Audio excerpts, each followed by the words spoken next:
Good afternoon and welcome to Michelin Raceway Road Atlanta for rounds 3 and 4 of the 2026 Hoosier Racing Tire SCCA Super Tour. I'm Gregg Ginsberg along with Tom O'Gorman, and we're going to be with you here all weekend long, bringing you the best amateur racing action you'll find in the United States. Good afternoon, Tom. How are you doing today? I am doing very well, Greg. So happy to be here with you. Hello to our live viewers on YouTube. Hello, trackside, to all the race teams, drivers, friends, family, crew, and volunteers. I cannot wait for this one, Greg. This event just got a huge boost in why it matters, I think, recently, didn't it? Yeah, absolutely. And I know you and Brian Belansky talked about it a couple weeks ago for rounds 1 and 2 at Buttonwillow, but just recently Michelin Raceway Road Atlanta was announced as the home, not of the 2026, but of the 2027 and 2028 Sports Car Club of America National Championship Runoffs. And I think we're seeing a lot of racers trying to get as much seat time here as they can in leading up to next year's national championship. And we've got a huge and probably the biggest Spec Miata field I've seen here in the Super Tour at Road Atlanta in a number of years, and this is now, I believe, my 10th year of covering the Super Tour for the Sports Car Club of America. We're also going to have a huge GT2 field a little bit later this weekend. And Tom, real quick, as we've got our racers out on track now, Spec Miata for what is their second qualifying session of the day and of the weekend. All of our 8 race groups had a 25-minute qualifying session this morning. We'll just take a look at what the schedule is and what we're going to be bringing you here this weekend. We're going to bring you 5 of the 8 second qualifying sessions, Q2 sessions, for our race groups today. We'll wrap qualifying up tomorrow morning, and then it's all racing for the rest of the weekend, both feature and sprint races.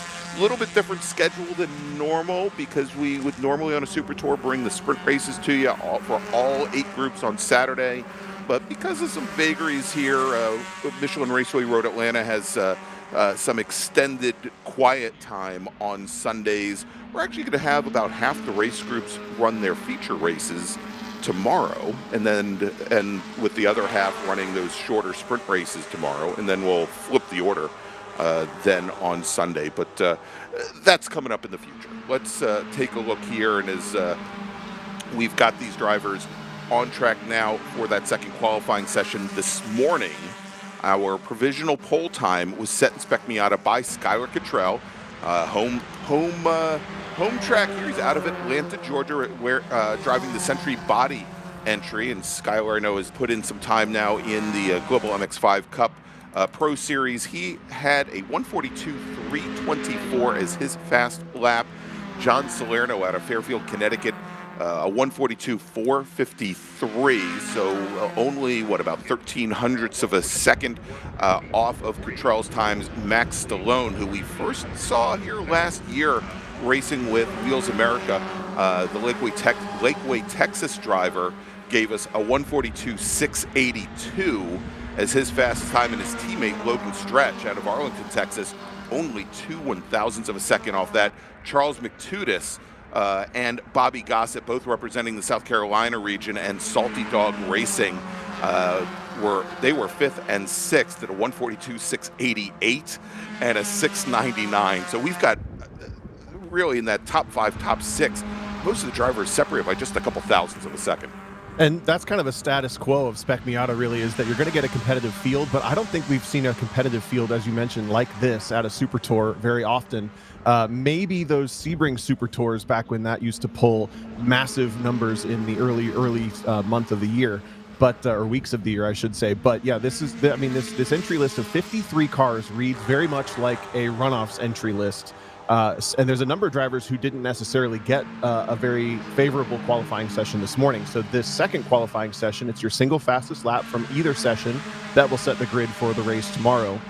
This is going to be pretty critical for them. But we're looking once again for a 142.3 to tip the pole in this class. And then, of course, the previous bests We'll do our best to merge those two results together in real time. Everything we say is unofficial, but we do our best, and we've got, 8 years of training now from the runoffs doing this, Greg? So we'll and try. over my 8 years, I usually turn that role over to you because Yeah. everybody knows how horrible I am with even simple math. So that's why Tom is here this year. No, that is not true. Yes, my math skills got me this job. Yes. Exactly. That is absolutely not the truth. So it's so interesting here, Tom, that I think we've got a lot of storylines in Spec Miata. Certainly, we had I mentioned Skylar Cottrell racing in the Pro Series. The Pro Series last ran down in Florida at St. Petersburg just last weekend. And Bobby Gossett, who was a rookie last season, got his very first win ever in the Global MX-5 Cup last Saturday. He comes off a great run over the course of the weekend. We've got a number of other racers that put in very good laps there. His teammate, Chuck McTudis, had some mechanical issues and unfortunately didn't get the finishes that perhaps showed his showed his abilities as Chuck was running in the top 5 for a good portion of the weekend. Frankie Barroso taking a couple 5th place finishes, who's running here, and Logan Stretch and Ellie Gossett. Let's just say a number of racers here from that season, or from that series. But we also have the return of a number of drivers. I think we talked about some of this actually at the Buttonwillow round with you and Brian, but we have the return of Jim Drago, who we saw. I covered the Majors event at Homestead, and I believe he was also racing at the Majors event at Sebring as well, Jim Drago, and also Danny Stain, of course, having that horrific wreck at the runoffs 2 years ago. Now back in cars. Drago put his car on the pole at Homestead. I mean, right out of the gate, it was absolutely amazing. And last weekend, Danny Stain, or not last weekend, probably 2 weeks ago, Danny Stain ran a regional race at Roebling Road Raceway here in Georgia and finished in the top 5. We're going to see him here in Spec Miata. He's on track right now. We're also going to see him in Super Touring Light, where he's a multi-time national champion. Definitely been fun to see the drivers, how many of them have crossed over or do double up at this point in the Pro Series. You mentioned, of course, talking about the Global MX-5 Cup Challenge series that was at St. Petersburg is what you're referencing. And there's probably a half dozen or so of drivers that we see all the time in this SCCA Spec Miata Club Racing that are dipping into that. I got to say, Bobby Gossett has been so impressive to watch, particularly at the beginning of this season. It's a driver that we've seen a lot in SCCA competition. But I wouldn't necessarily have put him a couple of years ago in the conversation the way that he's proven this year, both in the Pro Series and in the series that we're watching here in the SCCA club racing levels. So that driver is clearly a driver that's been putting in a lot of work to put himself in the conversation. But interesting watching as we're working down into the final 16 minutes of qualifying too.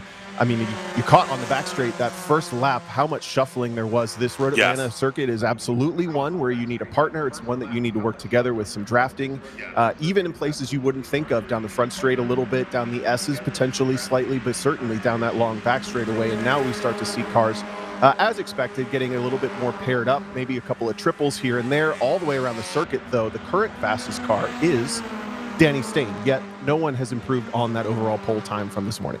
Yeah, indeed. And you know, as we're looking at this, I think probably the most conflicted driver out on track is going to be Chuck McTudis, because for years, Chuck was Danny Stain's teammate with OPM Autosports.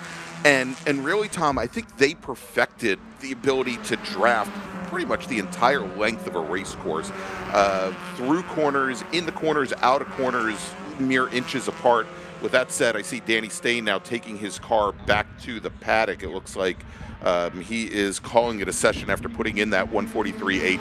But Chuck McTudis, for the last 2 years, last 2 seasons, has been working with Bobby Gossett, and again with that Salty Dog Racing team. They have been working together, and and when push comes to shove, I'm sure McTutis is going to at some point going to have to pick a dancing partner in this race. So we'll see here. And speaking of McTutis, he now turns in his fastest lap of the session, a 144. We'll call it a 144 flat, and that is good for fourth in the session.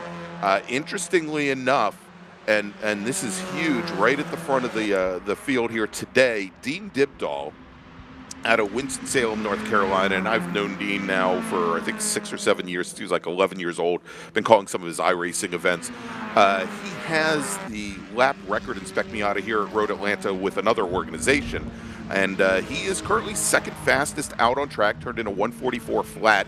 He's only 2 1,000ths of a second off of Danny Staines' times. Chris Allen, third fastest.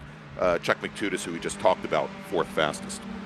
So, Greg, I have a question. I'm actually sitting at my house in Ohio, so I'm not trackside with you. I see the weather there looks like it's about 80 degrees ambient temperature, but these drivers who went out early this morning at, 8:05, the temps this morning, is it possible that this session is already getting into the compromised window of track temperatures and things just maybe being a little bit slower? Because right now I'm seeing, especially in Sector 1, a lot of the drivers are struggling to get back to the times that they were running in that Sector 1 by the tune of maybe 3/4 of a second. Yeah, I was thinking the same thing. It was about 10 degrees cooler this morning when they went out, about 65 degrees out here, and there's a bit of humidity in the air as well, which might be affecting things somewhat. But Tom, much like with the SMX class, there is a tire limiting rule with Spec Miata that these drivers do have to have a single set of tires marked after their first dry qualifying session, and assuming it doesn't turn into a wet race or a wet qualifying session, have to make those tires last all the way through until their second and final race of the weekend. And so you may see drivers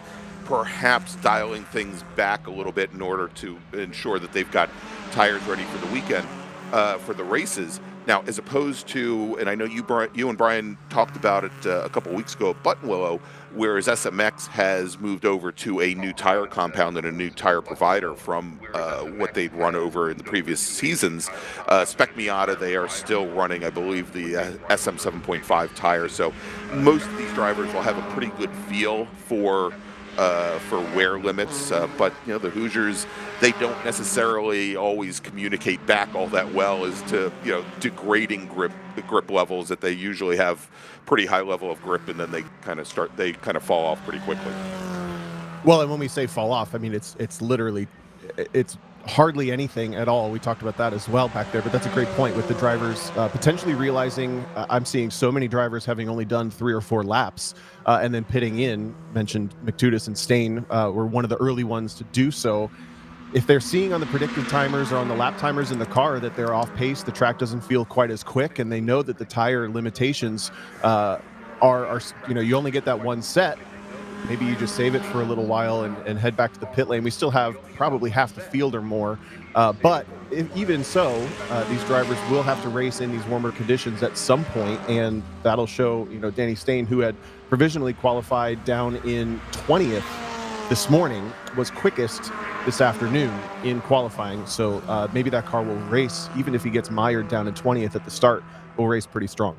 Yeah, indeed. And so what we're seeing in this group, and I think a lot of this is, again, because these drivers in Inspect Me Out, they rely on the draft so heavily, and although we're seeing as more drivers bring their cars back to the paddock, or at least just to the pit lane, some of the larger gaps opening up, some of those early times that were coming in, we're seeing in, for example, Tom, in the top 10, only 35 hundredths of a second separating those drivers. That again, early on, as they were all bunched up and maybe jockeying for position on lap 1, on lap 2, or lap 3, which is where most of those top 10 drivers set their times. I think they were all locked in a draft, and if none of them are getting any faster, as you said, the drivers will start to pit in, which probably makes things more difficult for the drivers who stay out because they potentially lost drafting partners out on track. Right.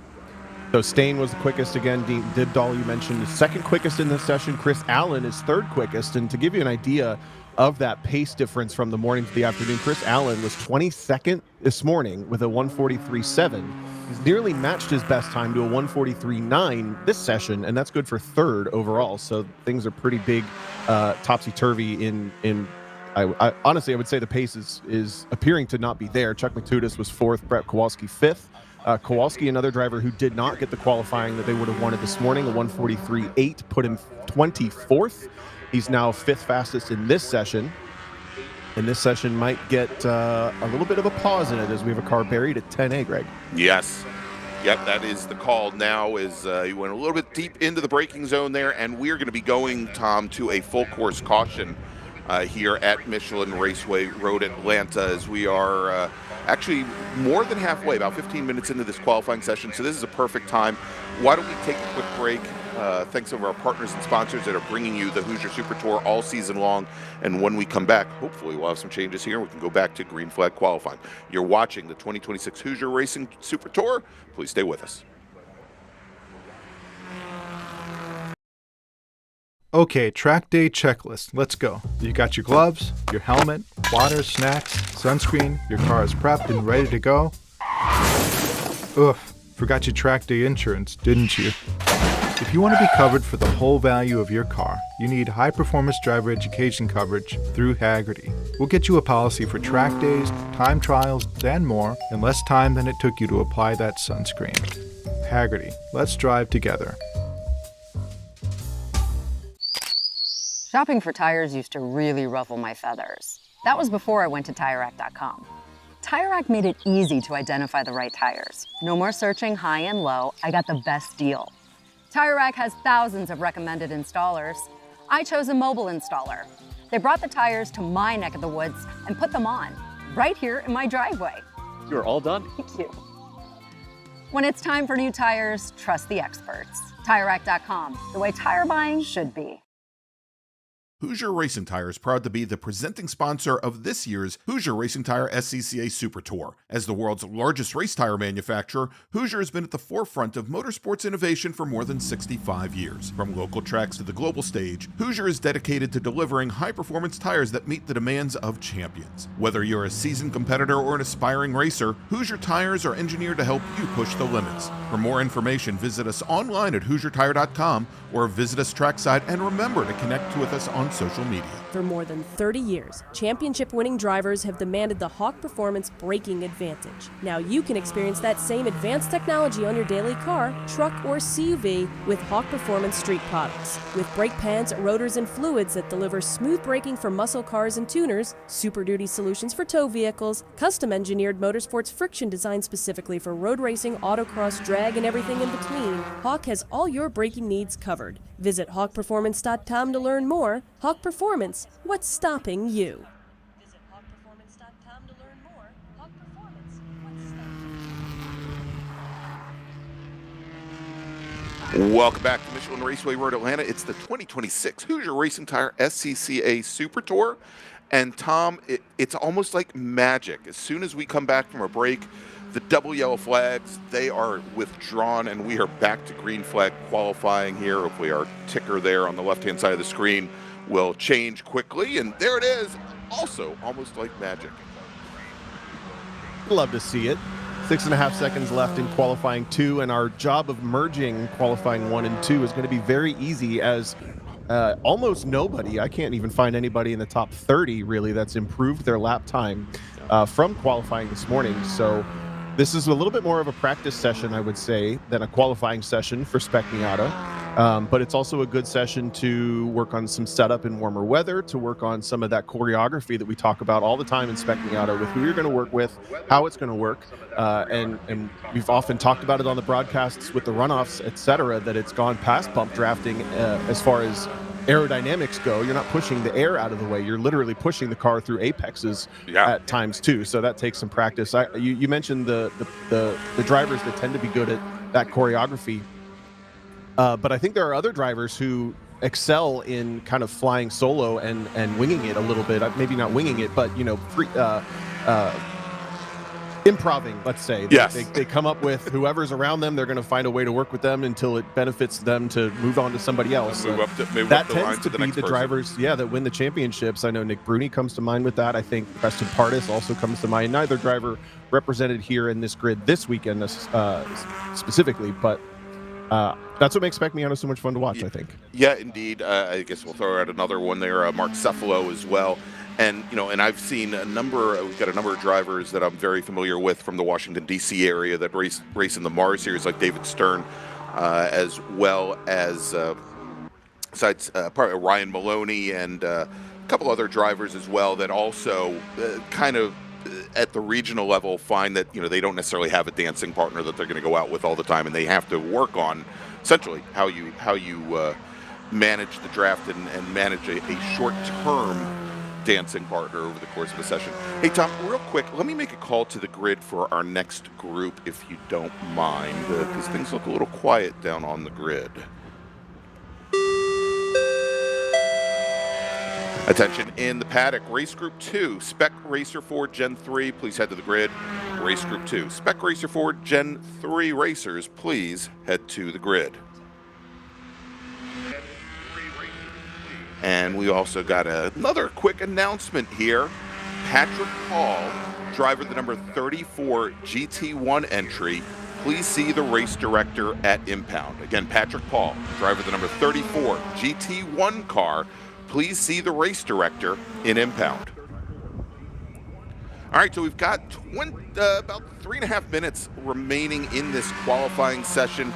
And not much has changed up at the top of the order, Tom, as the majority of the runners, as we said, probably found that the speed just wasn't there this afternoon. Maybe just wanted to do some last-second checks on the car before they get ready to race tomorrow morning. And it is staying with a qualifying time of 1:43.878, which is almost a second and a half off of the provisional pole time set by Skylar Cottrell this morning. Dean Dibdahl only 2/1000ths of a second back from there. Chris Allen another 31/1000ths of a second. And then Staines' old teammate Chuck McTudis, 4th fastest. Brett Kowalski, 5th fastest, and only 1500ths of a second separating those top 5. We are still seeing a couple of drivers putting in quick laps. Scott Phillips, driver the 166 car out of Chandler, Arizona, Tom. Currently 14th fastest, but he just turned in his fastest lap of the session, a 1:44.788. And I wanted to see where he stood after qualifying this morning. The 166 car, he may not have actually been on track for the morning qualifying session. I don't have a time for him. Likewise, Mark Curley in the number 63 entry from Montgomery, Texas, a 1:45.637, also just turned that lap. He's in the 63 car. And he was 37th fastest, turned in a 1:44.704 this morning. That's going to put those cars basically side by side there on row 14. 15-ish. Yeah. When they come to the green flag tomorrow. 51 cars qualified this morning, with Scott Phillips getting a time in the books. That'll take it to around 52, a full deck of cards coming to the green flag later tomorrow in Spec Miata. We also have 53 cars coming out for the next session, Spec Racer Ford 3. These are by far the two biggest groups. They're both single classes as well. It's going to be a lot of fun to kick the race weekend off with those tomorrow morning. So if you're on the East Coast, set your alarms. It's 8 a.m. If you're on the West Coast, I don't know, stay up all night, 5 a.m. That's what I would have to do. But it's going to be a lot of fun to watch both of these races in particular, I think. And then we roll on to all the other groups which have their own fun battles. Yeah, exactly. We've got some individual classes that have much higher participation this weekend than we've seen in many years. There are a lot of factors that might lead to that, but it should be a great weekend of racing, as we now have a little bit less than a minute remaining here for our first of 5 qualifying sessions as part of our coverage here today. And then, as Tom mentioned, we're back at it tomorrow morning, 8 a.m. We'll wrap up qualifying, and then we've got 8 races, 8 SCCA Club Racing races of action tomorrow for you as well. And yeah, if you're on the West Coast, tomorrow, Tom, I mean, maybe you want to stay up late, maybe you don't. Sunday, it's going to be a little bit more difficult. Remember, everybody, between Saturday night and Sunday, we leave daylight savings time, and you're pushing that clock forward. It's going to feel awfully early when we start Sunday morning at 8 a.m. Eastern time. I used to joke with with Brian Belansky as he was calling races from the West Coast. It was essentially felt like 4 a.m. for him when we had the first cars go out. Had to give him a couple cups of coffee early on. It was brutal, and you add in the Formula One race in the middle of the night for those of us race fans who might be interested in that. It's just a long race weekend. Yeah, it is. It is. But hey, that tells us everything's getting started for 2026. So that's wonderful. All right, here as the checkered flag is now being displayed on the front straight for our remaining racers on track.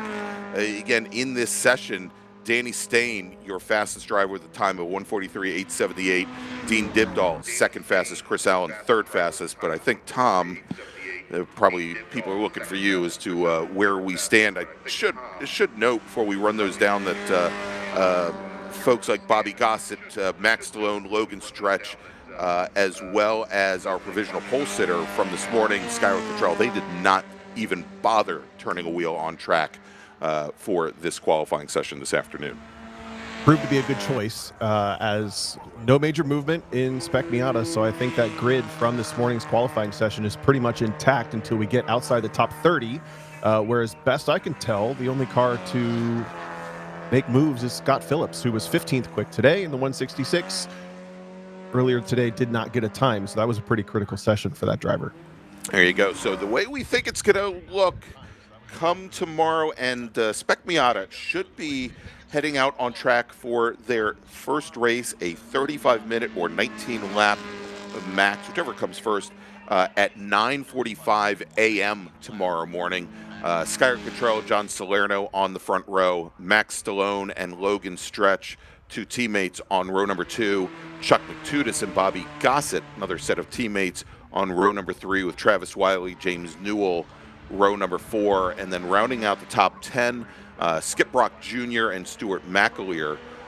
They're starting 9th and 10th. Skip Brock Jr. having won the American Road Race of Champions here at Road Atlanta a couple of times, so definitely a dark horse to watch. All right, we're going to take a quick break. We'll be back here in just a few moments. Actually, before we take that break, let me make a final call to the grid for our next group. Attention the paddocks, Spec Racer 4 Gen 3. If you haven't already headed to the grid, you need to do so now. Spec Racer 4 Gen 3, please head to the grid. Your qualifying session is next. And so now, we'll take a quick break. We'll be back here with more qualifying action from Braselton, Georgia, and the SCCA Hoosier Racing Tire Super Tour. We'll be right back.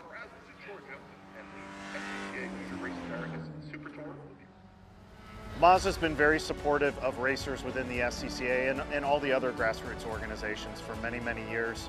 Really, their support for racing and our type of racing is unmatched from any other manufacturer. They've been a great partner for many, many years. Mazda, hands down, is the best company to work with for sports car racing. Factory support is second to none. It just feels right. You feel connected.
Welcome back to Michelin Raceway Road Atlanta and the 2026 Hoosier Racing Tire SCCA Super Tour. I'm Gregg Ginsberg. He's Tom O'Gorman.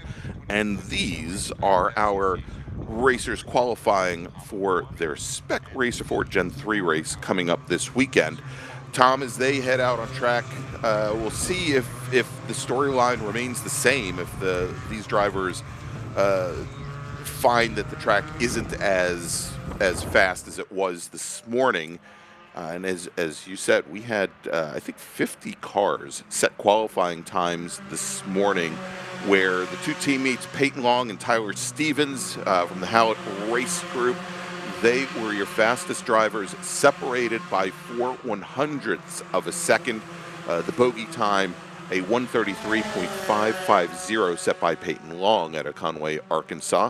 Then we've got a series of national champions in the class right afterwards. Trey Ayers out of Dahlonega, Georgia, in the Ayers Motorsports entry. He was about a quarter of a second back from Peyton Long. Brian Schofield, representing the Central Florida region in the PM Racing entry, fourth fastest. Clay Russell, another multi-time national champion, in the Angry Llama entry from Spartanburg, South Carolina. He was fifth fastest, with Grant Vogel, Bobby Sack, Evan Slater, another national champion, Todd Vanacore, and Jim Goffrey rounding out your top 10.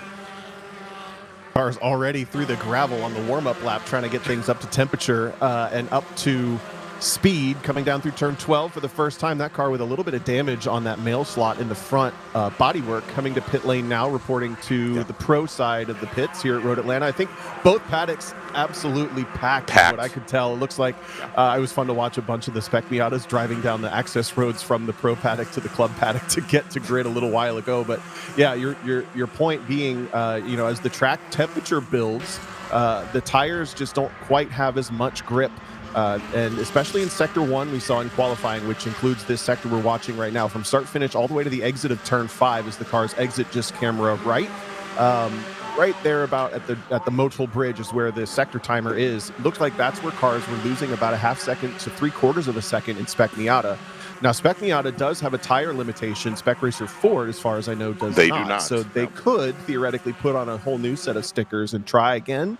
I don't know that there's a huge amount of productivity to that. If the track's not as quick, you're kind of burning up a set of sticker tires, which tends to be quickest, basically from lap 2 to 4 on that sticker cycle in most of these cars that are going to be running the Hoosier Racing tires. So not nearly as much shuffling in Spec Racer on this first lap that we saw in Spec Miata. Drivers appearing to be a little bit more content with whoever they're around.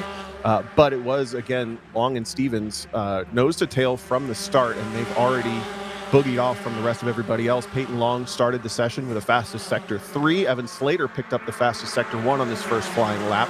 But the first times are only going to be in the 136s to 138s. That's about 5 seconds or so off, as you mentioned, the bogey time being a 133.5. Yeah, indeed. And as we have some other drivers coming across, and again, completing their very first flying lap, as you said, anywhere between 3 and 5 seconds off.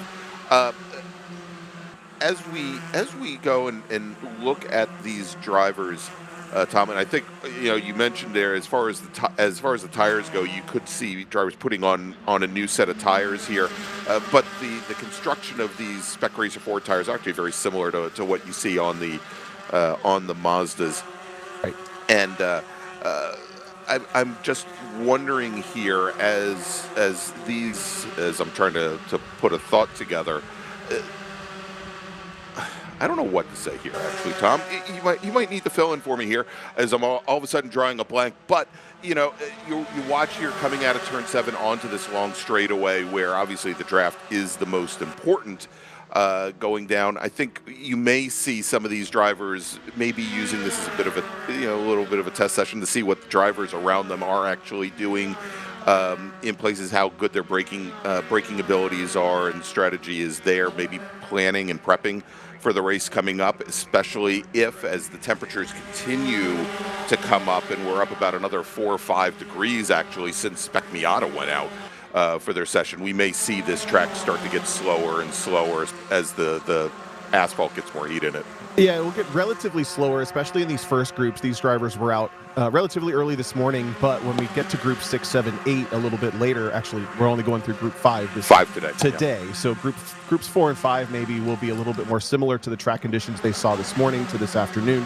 But I did want to talk about that back straightaway a little bit. We saw that huge downhill braking zone into turn 10A. Right. And it's one of the most interesting. There it is on the camera now. One of the most interesting passing zones I think anywhere, because you can make outside, inside, or middle work. As you see 2 cars side by side there, it's very easy to end up 3 or 4 wide in the braking zone after the draft.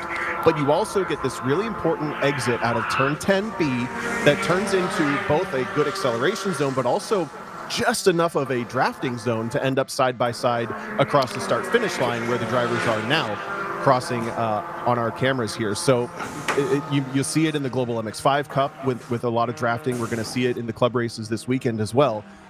Those last 2 corners essentially are going to be a lot of fun, but they're also, as you mentioned, really important to kind of study up and figure out. If you have the nose ahead on the outside, you can make one thing work. If you have the nose ahead on the inside, you can make something else work. There's always that ebb and flow of racecraft, and if you've practiced both, or if you've been in this train and you're comfortable with it, you got a leg up on some other drivers that are more just running around with somebody they like, somebody they know.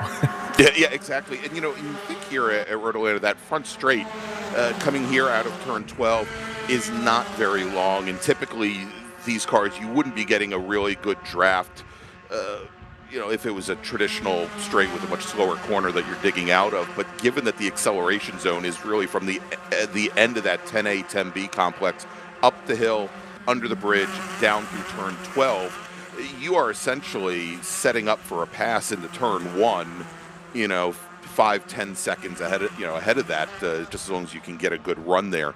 Or you have a group of drivers that are going 2 or 3 through that complex that they just don't get a run out of.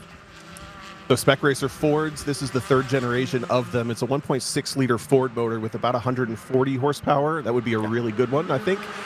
Maybe 130, 140 in that range, but they're all sealed from SCCA Enterprises. They've been a very similar concept, a very similar shape, a very similar look since the 80s really. Mid 80s. Yeah. Recently getting a sequential transmission upgraded to them, about 30 more horsepower for this 3rd generation. They're cool.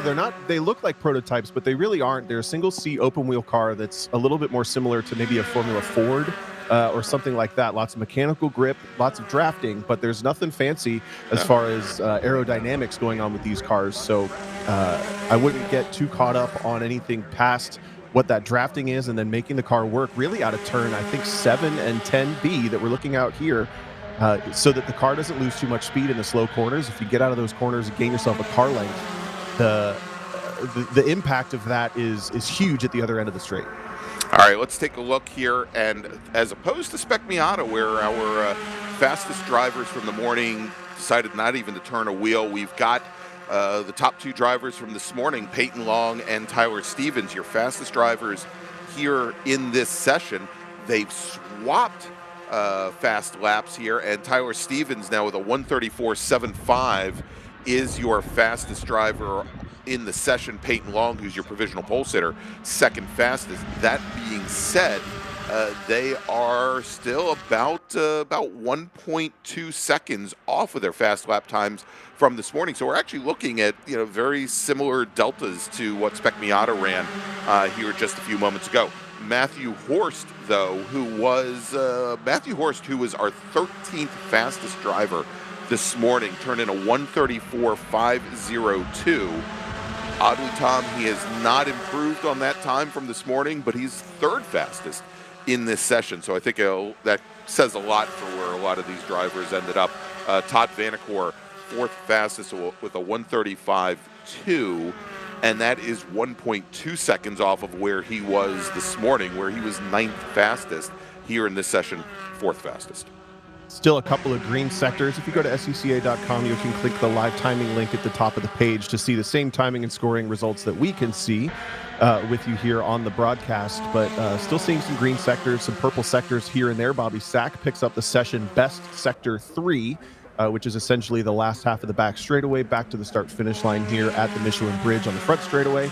Still no one able to drop into the 133 range, so I don't think the front rows of the grid are really in a big jeopardy situation. But some of the other drivers, I just caught Jackson Deal in the number 59, sits 8th quickest in this session right now, just turned in a bunch of personal best sectors. And that driver was 19th after this morning's qualifying session is only a 10th off. So some of the drivers that are in the current top 10 of this session are starting to knock on the door of being able to improve their personal best lap. Yeah, and Tom, I'm looking here and I'm starting to have flashbacks. Evan Slater, driver of the number 60 machine out of Portsmouth, New Hampshire, has had a pretty successful pro racing and coaching experience over the last couple of years. He made his debut in the SCCA actually here at Road Atlanta in the Super Tour. I believe it was in 2019 where he came out on the weekend of his 15th birthday and took a win in the opening round, and I think finished third on his birthday. But great to see him still putting in some time with SCCA. I know he's been racing in Trans Am for the last couple of years. He is currently sitting on a 135.240 in this session and qualified 8th fastest this morning at a 134 flat. I think keeping that diversity in your driving portfolio, if you want to call it that, is really important for drivers who want to just better themselves, first of all, but especially if they're chasing some sort of career in driving. A great example of that, I think, is probably Connor Zilic, who was racing club-level Spec Miata and other classes, as well at the same time as trying to get into prototypes, is getting into stock cars, getting into Trans Am cars. When you're doing that, you're maybe getting used to a Trans Am car, then you happen to hop into a Spec Racer Ford, and you're reminded what it's like to not have horsepower and to have to work with other drivers, rely on the draft, etc. You keep that skill fresh, and it's something that you really only get at the SCCA or at the club level, some of these big, huge spec racing fields. So I think that's smart. That's great for a driver like that to be continually trying to just, dip their feet into this level of racing, not even level, this style of racing. Style of racing, yeah. While pursuing other things as well. All right, Tom, tell you what, we're about midway through our Spec Racer Forward qualifying session. It is Tyler Stevens and Peyton Long, your two fastest drivers here in the session. I'm going to make a call to the grid for the next group, and then we're going to take a quick break. Attention in the paddock, race group 3, Formula 6, Formula F, and Formula V. Please start heading to the grid. Formula 6, Formula F, and Formula V racers, please head to the grid. Also, would the driver of the number 44 GT1 race car, I believe that's Patrick Paul, please see the race director in impound. Again, racer GT1 number 44, Patrick Paul, please see the race director in impound. And so we'll take a quick break. We'll be back here in just a few moments with more qualifying action from Michelin Raceway Road Atlanta.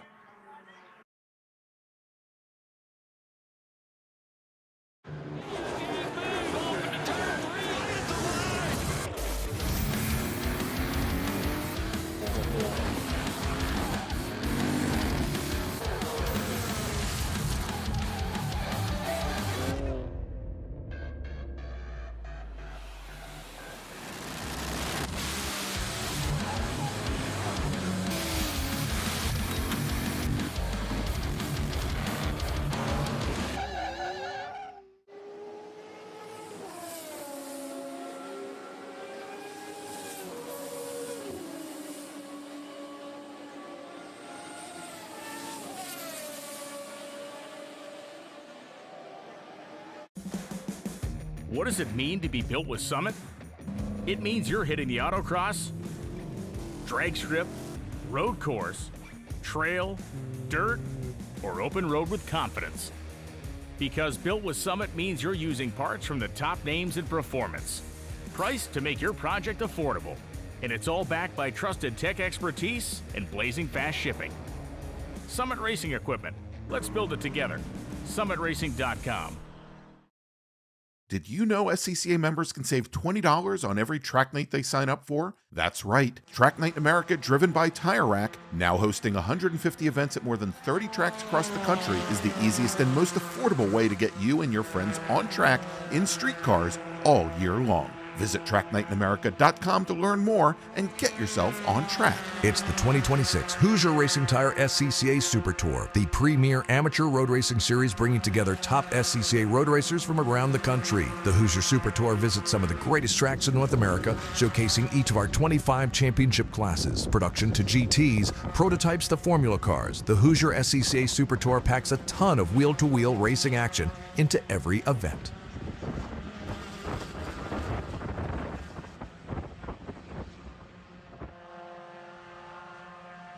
Welcome back to Michelin Raceway Road Atlanta for the 2026 edition of the Hoosier Racing Tire SCCA Super Tour. I'm Greg. He's Tom. These are Spec Racer Ford racers. And Tom, we have still Tyler Stevens and Peyton Long at the top of the leaderboard. And actually, I believe they haven't looked at the pit lane recently, but I think both Tyler and Peyton turned in like 3-4 laps and then brought the cars down the pit lane, as we've got some of our racers still out there running their ninth flying laps. Yeah, a good majority of them actually still out. A little bit of the red clay flying down the front straight, maybe someone with a Code Brown moment, one car slow. Into turn one, you see that huge elevation is maybe a mechanical issue for that car. Now diving off to driver's right into a very safe location, but I imagine we may still see a local yellow, if not a full course yellow, covering that car for the last 8.5 minutes of this qualifying 2 session for Spec Racing Ford. Most cars have continued to run, as you mentioned. I see a handful of cars, as that looks to be Daniel Matthias. Yeah, I was the number 13 car. The car that pulled off, I think it was the 13 car exactly, Daniel Matthias, that went off out of Annapolis, Maryland. And he is now, whatever ailed him, he got the car back underway. I've seen drivers in the past, Tom, they'll get up there, they'll get in the grass, and then let the car roll down onto the pro paddock pit exit. But looks like he managed to get that car back underway. Getting a little congested here coming into turn 6. I'm trying to get it. That almost looks like 10 maybe on the front of that car. Hard to see from here with the gray number. But yeah, that 13 car took a big ride through the grass in the final corner. Maybe just needed to pull aside and take a breather for a second. Unlikely, but possible. Workers. Shout out to our flaggers, all volunteer here from the Sports Car Club of America, taking a walk down to see if that driver's okay, what they might need to recover the car at the end of the session. But you see the local yellow displayed exiting turn 5, tons of sight line to that car. I think that won't be a big issue for us. No, and I believe that's the number 10 car, Tom. That's Tom Weir out of Charleston, South Carolina. And Tom was running 18th fastest in the session. He finished this morning's session 15th fastest, driving the, driving for the South Carolina region of the SCCA. He turned in a 134.77 this morning, and about 2 seconds off that today before the whatever ails him at the moment. And so we do have a local caution at turn 5 currently. So as these racers that are just now entering the S's here at Road Atlanta head down the hill and go to set up for this part of the track right here, they'll end up seeing a yellow flag. You've never had a chance to go trackside at Road Atlanta, keep it on your bucket list, first of all, but the amount of downhill then uphill through this section, they don't count the numbers, but it's essentially between turns 4 and the exit of turn 5. It's just absolutely massive. It's a great party every year at the road race, American Road Race of Champions outside turn 5, and I always go take a moment. Yeah, the Cajuns. Hello to the Duvernay's, but I always love walking out from that camping area and just taking a look down. I mean, you're looking, it's got to be 6-7 stories down to the racetrack, and the racetrack's coming up that time, so it's just a massive amount of elevation. Flat out in these cars, probably all the way down the S's, and then you grab the brake just a little bit early for turn 5 to float speed. You're working against gravity to try to power the car through and then out of the corner. It's a really fun section of track. We, on my podcast, actually rated Road Atlanta the best racetrack in the country, by our opinion.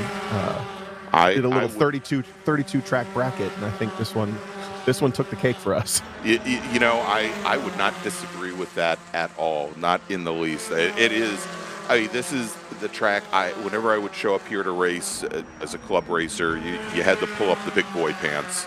I mean, it is so intimidating in so many places. Everybody always says about, you know, coming down turn 12, and that was never the challenge for me, at least in a low horsepower car. You can continue to feed in throttle, but there are so many other places that give you pause as a racer, not just the first time out, but almost every single lap here. And right here at turn 5 is one, but when you can get into a rhythm here, it really is somewhat magical. I mean, I've gotten to the point where I'm not closing my eyes, but you can just kind of feel and anticipate where you need to place the car, and it is a nice little dance. It's almost like mogul skiing, right? You're using the elevation to kind of pivot the car side to side, and it just kind of, especially with the curbs that almost act more like bumpers around half this track, you can track out to them, especially here at turn 7. And right at the very edge of the track, there's the lip of the curb that kind of catches the car. If you get it wrong, it spits you off the track. But, right. Otherwise, when you're in that rhythm that you're talking about, this track is just absolutely pure magic. Still 7 or 8 cars deep drafting way into this 25-minute session with only 4 minutes to go. This is essentially a race simulation for a lot of these drivers at this point. Ooh, another car struggling at 10A. And that's kind of what I thought when the session was going to start. That's exactly what it was. Now, Tom, the local caution coming out of turn 5, even though Thomas Weir's car is still there trackside, given that all of these racers have seen him there for a number of laps, they've withdrawn that local caution. So racers can feed in the throttle all they wish coming out of turn 5, and if they feel like the need to make a pass going into turn 6, they can do that as well. Tom, real quick, let me make another call to the grid for our next race group, if you don't mind. Attention to paddock. Race Group 3, Formula 6, Formula F, and Formula V racers, please head to the grid. Race Group 6, Formula F, Formula V, and Formula F, please head to the grid. All right, so we now have just a touch under 3 minutes remaining in this qualifying session. Tyler Stevens, Peyton Long set their fastest laps on lap number 3. Well, actually, lap number 2 for Tyler, lap number 3 for Peyton. They are at the top of the leaderboard in this session. They were your fastest drivers this morning, with Peyton Long turning in a 1:33.55. So Long is still your provisional pole sitter here, with Matthew Horst third fastest today, but third fastest this afternoon. Third fastest this morning was Trey Ayers with a 1:33.789. And nobody's gotten that fast. Even Tyler Stevens' 1:34.7, Tom, would have been good for 14th this morning. Pretty amazing how little it takes to slow a track down, especially as we get into, I'm kind of surprised it's already as warm as it is there with about 80 degrees ambient temperatures. But this race will get the green flag roughly 10:30 tomorrow, 10:30 a.m. Eastern, maybe a little bit after for their longer of 2 races. They're actually going to start off with that, what we call the feature race, a 35-minute race or 19 laps, whichever comes first. And then their sprint race will happen on Sunday at about 8:40 roughly a.m. So you can mark your alarms for that. Don't mark your calendars. I don't know where I was going with that. but yeah, definitely set your alarm clock, because you're going to need it, especially if you do stay up all night for the Formula 1 race. Notables that did not bring their race cars out for this qualifying session: Trey Ayers, who was your third fastest this morning; Richard Baldwin, who was 11th fastest this morning; John Green; Clay Russell. Clay was 5th fastest this morning; Brian Schofield, who was 4th fastest this morning. Those drivers did not decide to keep the cars in the trailers or back in the paddock. Justin Weir, and I think I also said John Green, they also did not bring their cars out this Interestingly, afternoon. Those cars are all in the top 15, so that those are all competitive, really competitive drivers in a field of 50 cars. That's the kind of decision-making an experienced driver makes, and that I think is shown in the first session qualifying. I also don't think it's unreasonable to race from outside the top 10 at Road Atlanta in a Spec Racer Ford. So it's not necessarily a salvage mode. Just caught a car spin at 10A. We'll try to get a number on that in a moment. But either way, it's not necessarily a salvaging weekend at this point for the drivers that are, like you said, Baldwin, Green, Horst, Wisniewski, Weir. Those cars all in the top 15. Little replay of one of the cars getting a little bit hot into 10A. Third car into the train there. It just comes around easy. Yeah, it looks like he may have held the brakes a little bit long, Tom, as rear end rotated around on him. And getting word that that's the car 8-8 that went around. That was Petri Adavainen out of Glen Allen, Virginia, running 33rd fastest in the session here today, or this afternoon, and finished up this morning 38th fastest as the checkered flag, Tom, now being displayed to the field. These last flying laps for them will count. Don't know if they're going to make much of a difference for them, however. No, and this is right on time. I just saw huge sprays of gravel coming out of the back of that number 88, which means I think that car is beached. So right at the end of the session is the perfect time to go rescue it. But for the most part, these drivers just got a full sprint race simulation and 2/3 of a feature race simulation in, which is going to be helpful information. I think something that popped up for us at Button Willow is there is some adjustability in these cars, and they had really cool qualifying at certain days and really warm sessions later on, and certain cars were quick in the cool, certain cars were quick in the warm. So, you can do a little bit, even small things like tire pressures and brake bias changes. When you drive 25 minutes, it's good to know what the car is going to do. Yeah, or even and also little things like, if you bring the car over the scales here in the tech area after the session, determining maybe you can save a few pounds by going with a little less fuel in the car, or if you thought that the car was stumbling towards the end of the session, maybe a little bit more fuel, but maybe make an advantage, pick up a couple, maybe a 1/10 or 2/10 over the course of a lap, if you can run 15, 20 pounds lighter just by going with a little less fuel. All right, so that's going to wrap up our Spec Racer 4 Gen 3 qualifying. We've got Formula 6, Formula F, and Formula V, our first of 2 open wheel groups here this weekend. We're going to see the second group go out for their second qualifying session tomorrow.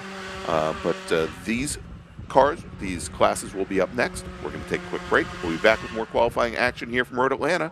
Stay with us.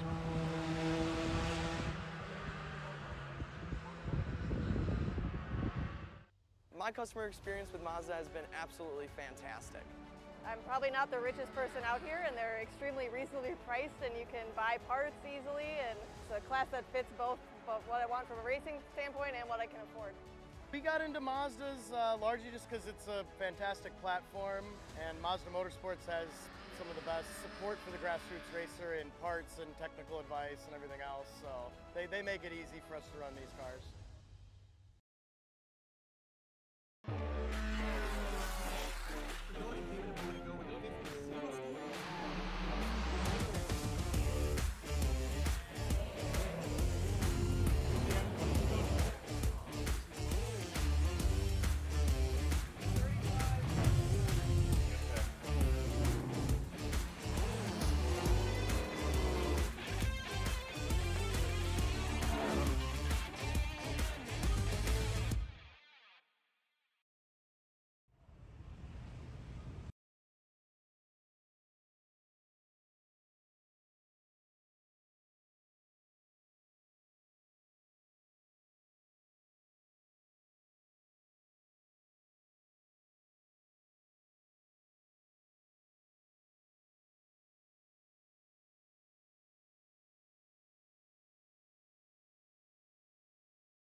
Welcome back to Michelin Raceway Road Atlanta, the 2026 Hoosier Racing Tire SCCA Super Tour. I'm Gregg Ginsberg along with Tom O'Gorman, and we are right in the depths of qualifying here in Braselton, Georgia. Next up is first of two open wheel race groups that we have this weekend. These are for the things that don't have wings, Tom.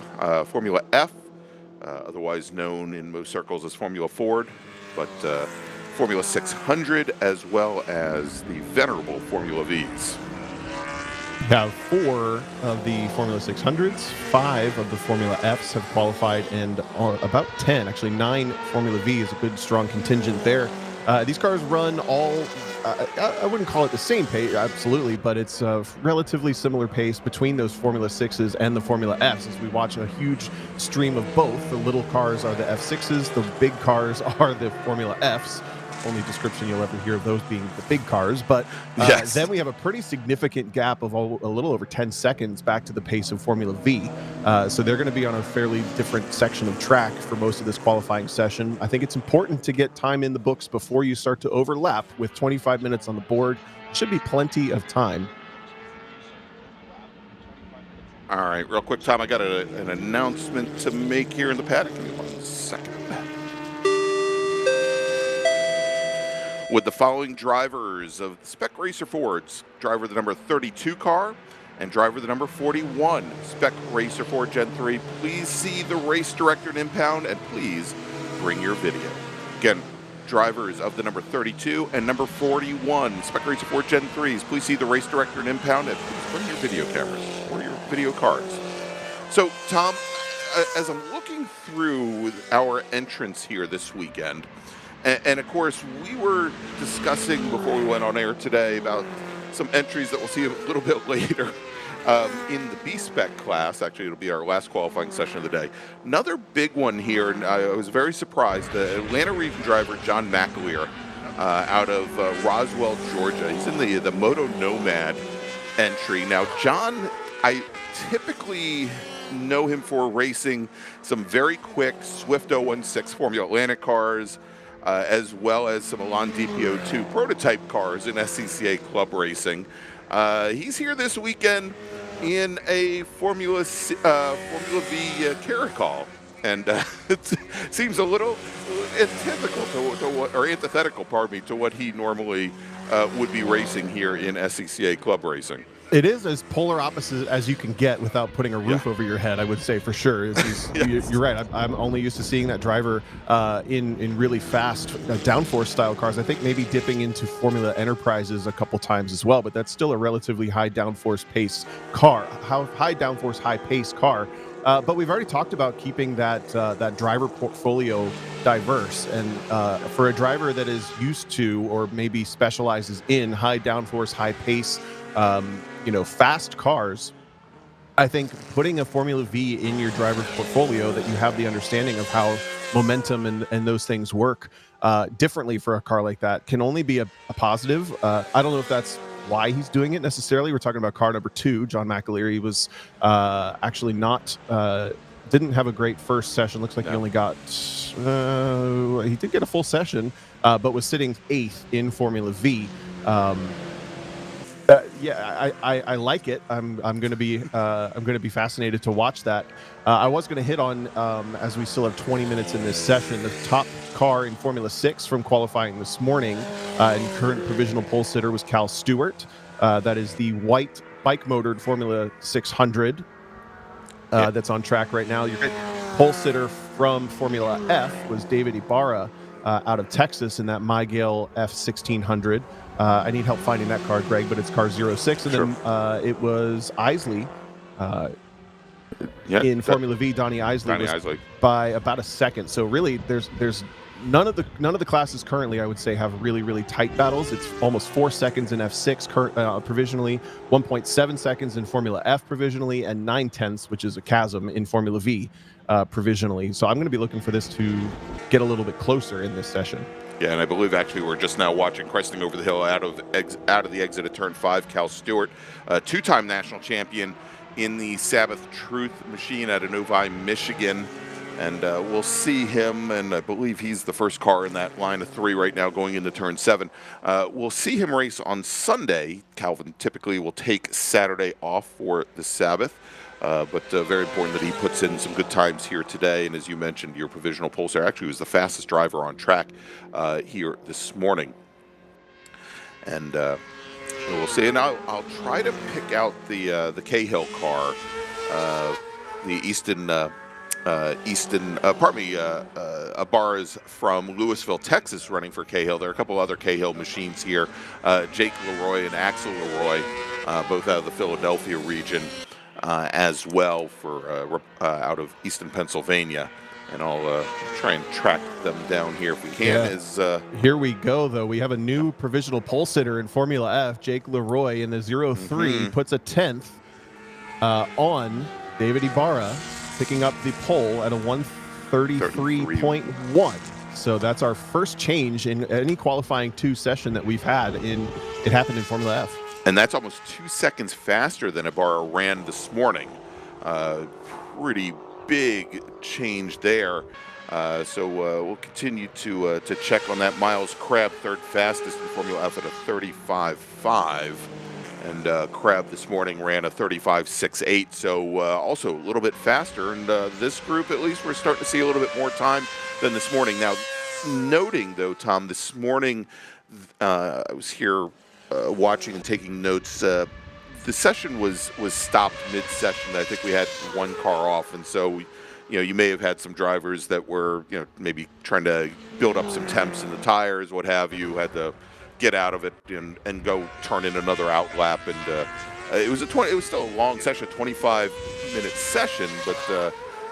Again, they may not have been able to get into a rhythm, as we did have a car just go around over at 10B. We'll get the number on that. Yeah, and I think that might have actually compromised Cal Stewart's lap. He was the first car to encounter that spin, and he was on a personal best sector 1 and a session best sector 2.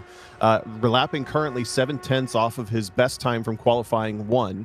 But the Formula 6 car is looking to have a pretty good opportunity to go quick as well. Mike Lawrence on the Formula V side is currently your fastest driver in class from this session, but still sits essentially matching his best lap time from qualifying 1, about a second back from Donnie Isley.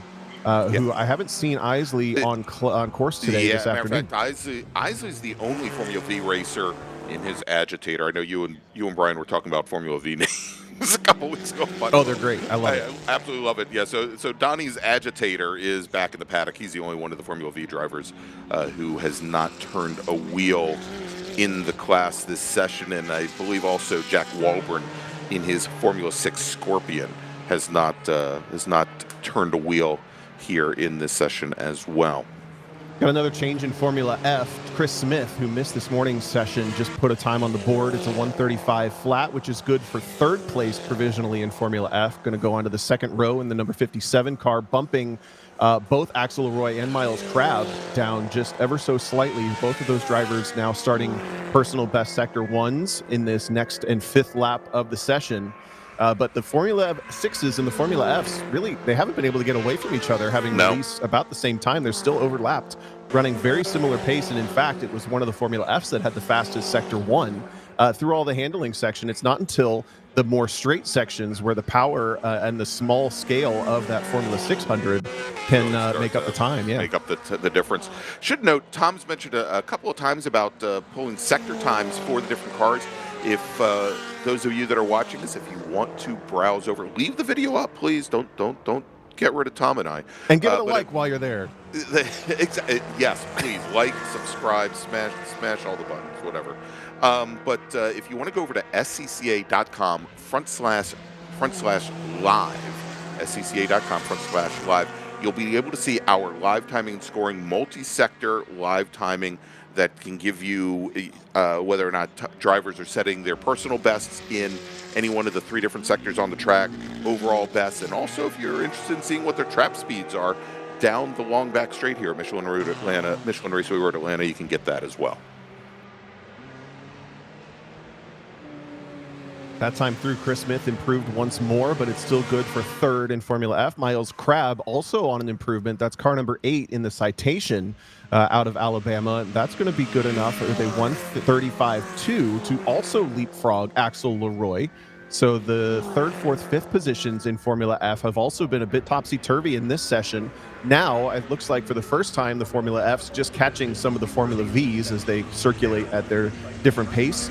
Mike Lawrence has continued to be the fastest on this session as Donnie Isley is not on course. Anthony Henderson is second quickest in his Vortec. Then Jacob Schilling in the Mysterian is third quick. Everybody in Formula V is continuing to go faster and faster as they continue to circulate. Those cars pretty resilient on, I think all these cars running a little bit more of a proper race tire. Everything we've seen up to this point running a DOT rated tire, which is, just a little bit less advanced, I would say. It's a little bit more, little easier to be in the window, let's say, than these proper race tires where you can be a half a PSI off and upset them. They also tend to be more resilient to higher track temps and like higher track temps to an extent, tire temps at least. So these classes, not surprised to see them continuing to go a little bit quicker.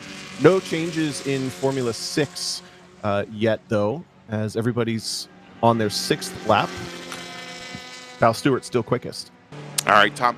Let's do this. I've got a couple drivers we need to get over to impound, and we're going to take a quick break. So just hold on for just 1 second. Attention in the paddock. Attention in the paddock with the following Spec Racer Ford drivers. Please head to impound. The number 32 and the number 41 Spec Racer Ford drivers. Please head to impound.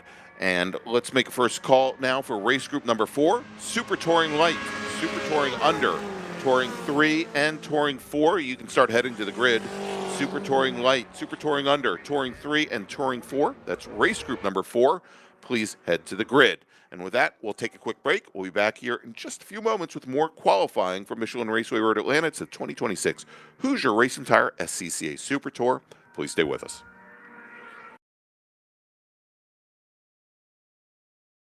Okay, so pretend this is your race car. It's on the trailer, and you have an accident. Ouch! At least your truck's insurance will pay for another one? Yeah, not so fast. Standard insurance won't replace your race car, whether it's in the trailer, in the paddock, in the garage, or the repair shop. But at Hagerty, we can protect it for what it's really worth anytime it's off the track. No matter what or where you race, offer less than a set of race tires. Hagerty, let's drive together. For more than 30 years, championship-winning drivers have demanded the Hawk Performance braking advantage. Now you can experience that same advanced technology on your daily car, truck, or CUV with Hawk Performance Street products. With brake pads, rotors, and fluids that deliver smooth braking for muscle cars and tuners, Super Duty solutions for tow vehicles, custom-engineered motorsports friction designed specifically for road racing, autocross, drag, and everything in between, Hawk has all your braking needs covered. Visit hawkperformance.com to learn more. Hawk Performance, what's stopping you? Want to try SCCA racing, but with an appropriate focus on fun and learning? The SCCA Race Experience program is exactly that, with both short sprint races you can drive by yourself and endurance races you can do with friends. All you need is an SCCA membership, a driver's license, a properly equipped car, and the right driver gear. Visit scca.com/racex to find more information and events near you. Hoosier Racing Tire is proud to be the presenting sponsor of this year's Hoosier Racing Tire SCCA Super Tour. As the world's largest race tire manufacturer, Hoosier has been at the forefront of motorsports innovation for more than 65 years. From local tracks to the global stage, Hoosier is dedicated to delivering high-performance tires that meet the demands of champions. Whether you're a seasoned competitor or an aspiring racer, Hoosier tires are engineered to help you push the limits. For more information, visit us online at HoosierTire.com or visit us trackside, and remember to connect with us on social media.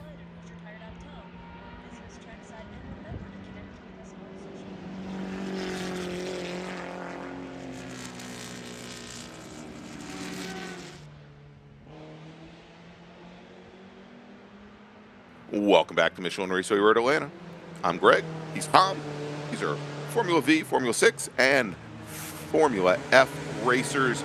In Formula 6, Cal Stewart, your provisional pole sitter, and fastest racer in the session, although Corey McLeod just turned in his fastest lap time of the session, a 1:35.2.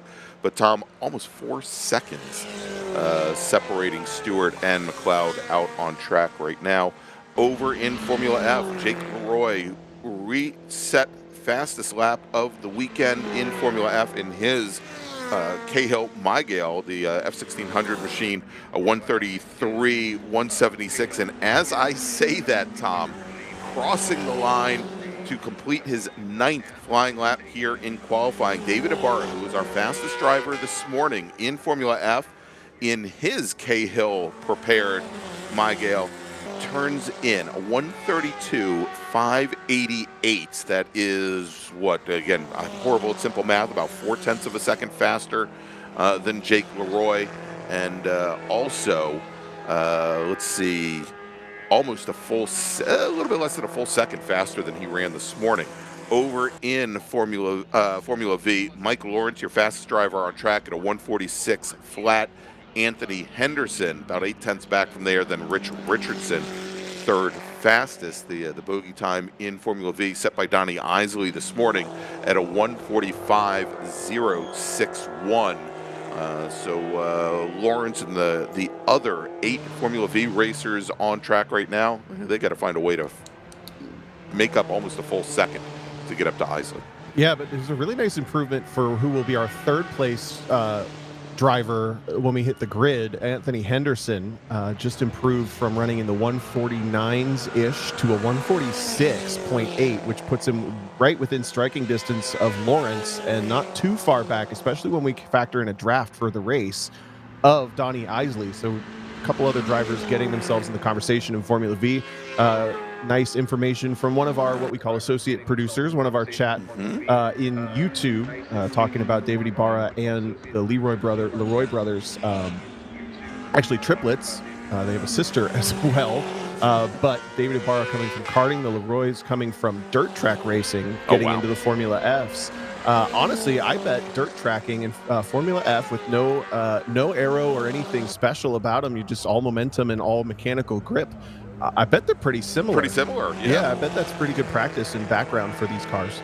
Big, long trailing arms in the rear of the suspension. Yeah, I bet they're very similar.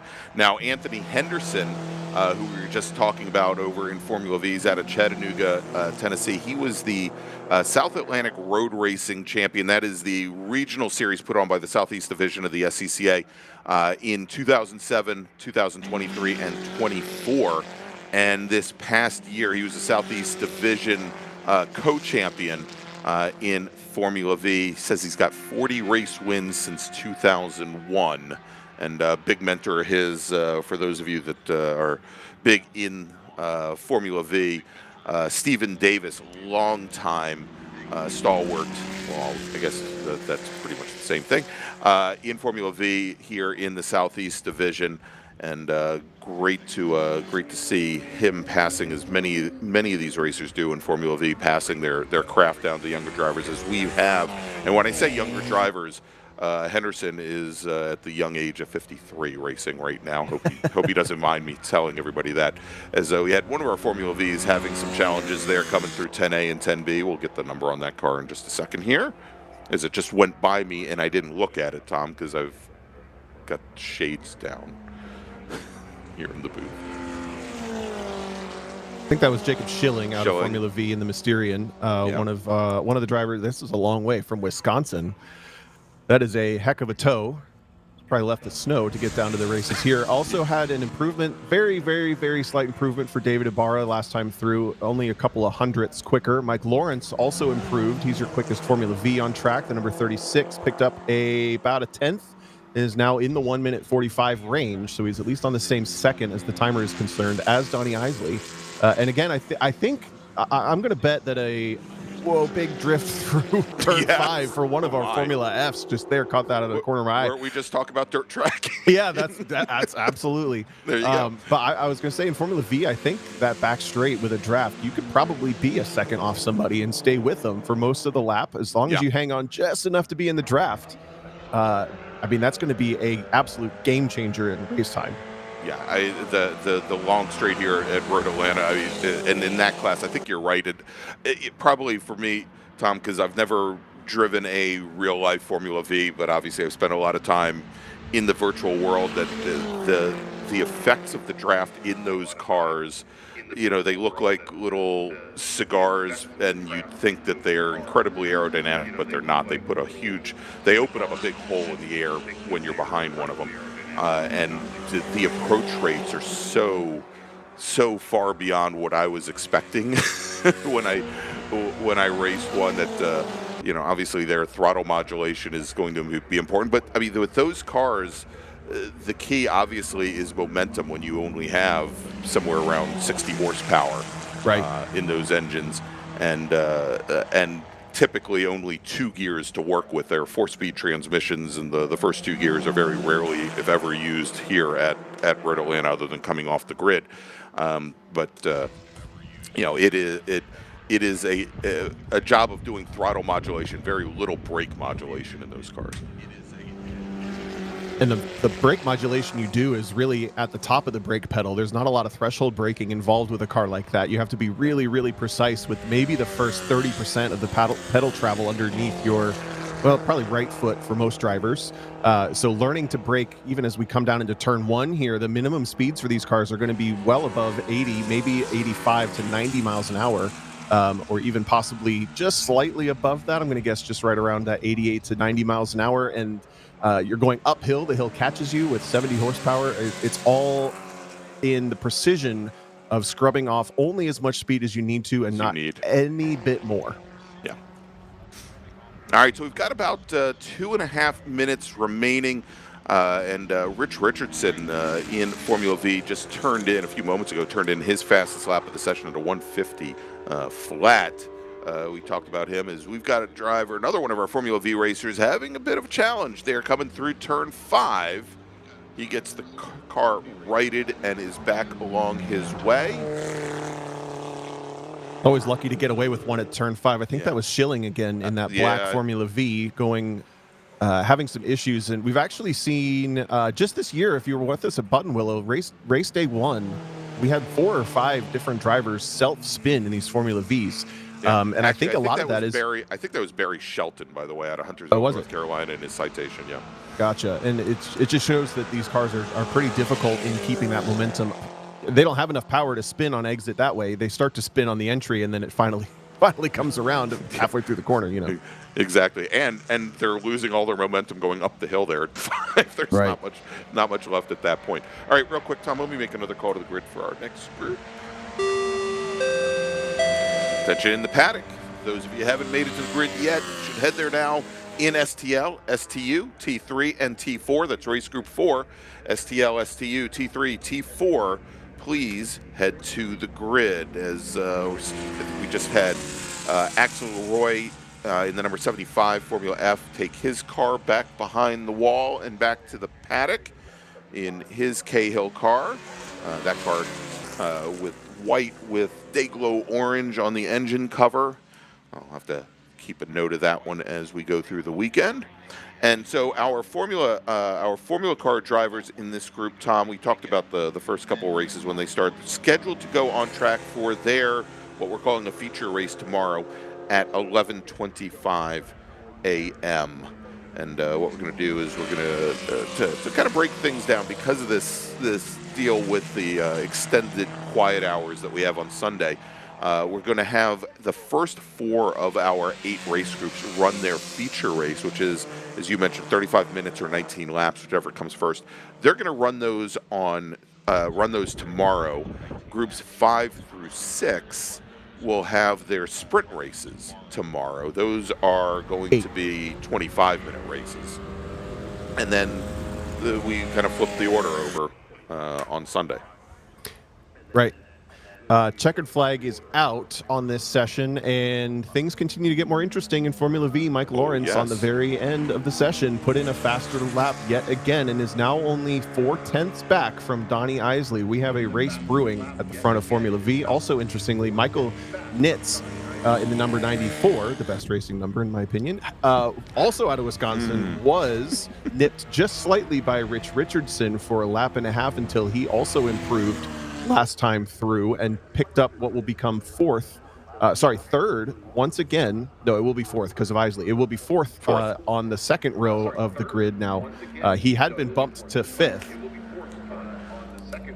Indeed. And so Mike Lawrence completed his final flying lap just before we went to this shot. Did not improve. I think a lot of that has to do with the driver that is sitting in the gravel there at the entrance to the turn 10A, 10B complex. We'll get the number on that car in just a moment. But as you said, we believe that Donnie Isley, who did not bring his agitator out for the qualifying this afternoon, will be your pole sitter in Formula V, with Mike Lawrence, Anthony Henderson, Michael Nitz making up the first two rows. Over in Formula F, David Ibarra lowers the provisional pole time, or now I guess probably the pole time that he set this morning, down to a 1:32.437. And then second fastest, Jake Leroy, both this morning and this afternoon. Leroy with a 1:33.176. And I'm looking to see if he improved. He did improve by quite a bit, by almost a little bit less than 2 seconds.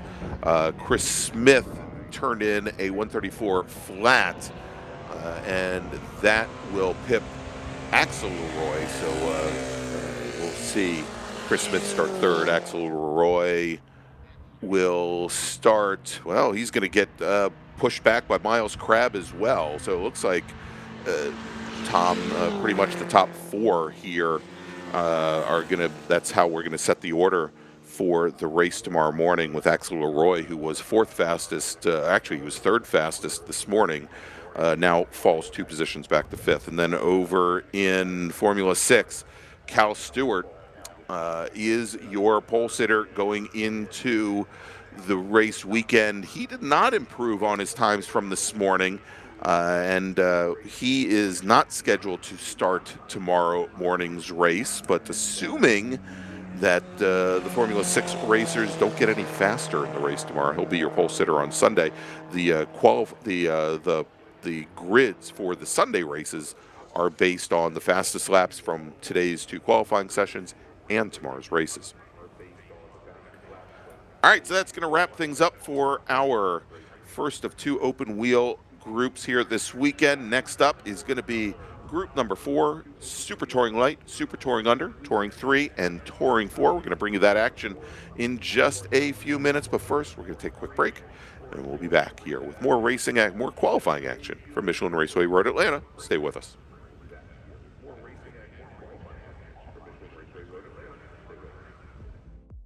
My name is Joshua Smith, Business Development Manager for Mazda Motorsports. We're happy to be supporting the SCCA and Mazda racers here. So our team support program offers a couple of tiers of support, part support, technical support. All of this is done through our MazdaMotorsports.com parts store website. It's basically like signing up for an Amazon account. Simple information, prove that you're a racer. It gets you access to our 800 hotline that you can call and speak to one of our parts representatives 5 days a week.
And we're back here at Michelin Raceway Road Atlanta for the 2026 Hoosier Racing Tire SCCA Super Tour. It is qualifying day here at the Raceway. And next up is Super Touring Light, Super Touring Under, Touring 3, and Touring 4. We go from the open wheel cars to the tin tops.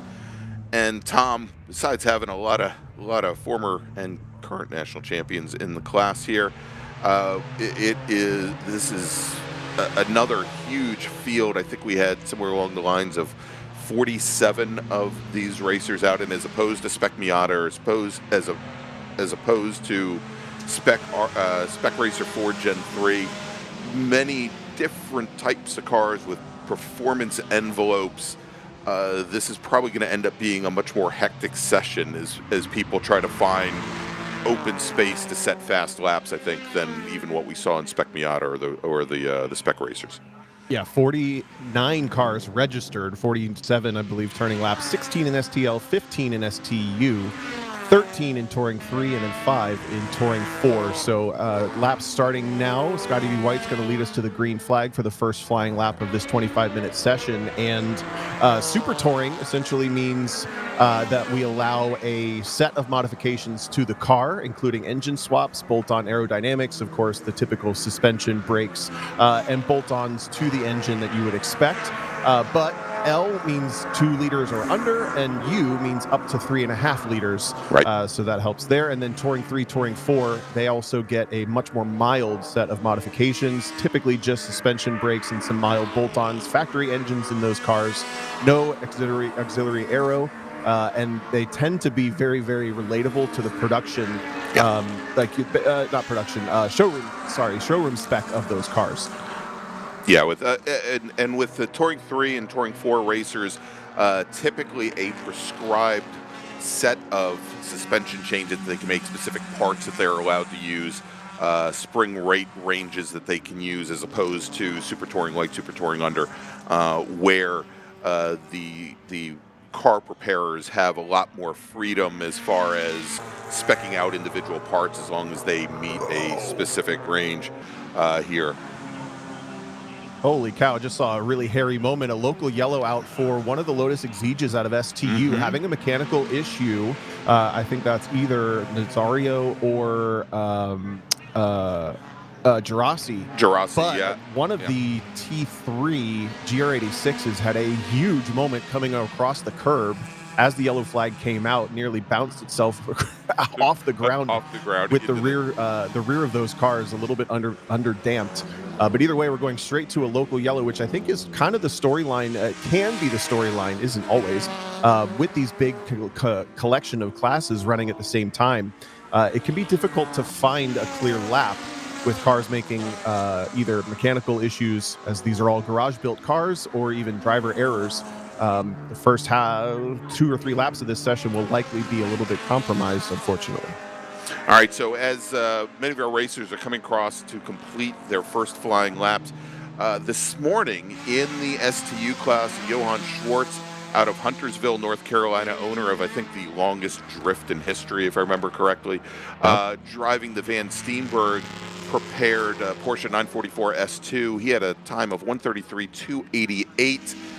That was about a little bit less than a half second faster than Richard Estacio. We'll have to see which one of those Krug Speed Exeges that is. One is yellow, one is orange, and I always get them mixed up. I'll see here, and I think David Brand is in the third one. We'll try and get the number on that. I have a feeling though that it is likely, and actually neither Garaci or Estacio have completed a lap yet, so we'll keep looking there. As you mentioned, Scotty B. White, the fastest of our drivers in Touring 3 this morning. He gave us a time of 1:35.753. Second fastest was Richard Baldwin in his Nissan 350Z. I call it the Juicy Fruit car. It's got a very unique livery on it. Baldwin had a 1:37.247, so quite a big delta there between Scotty B. and our second fastest driver in the class. Over in Super Touring Light, your provisional pole sitter, and we talked about this a little bit during our first qualifying session, Tom.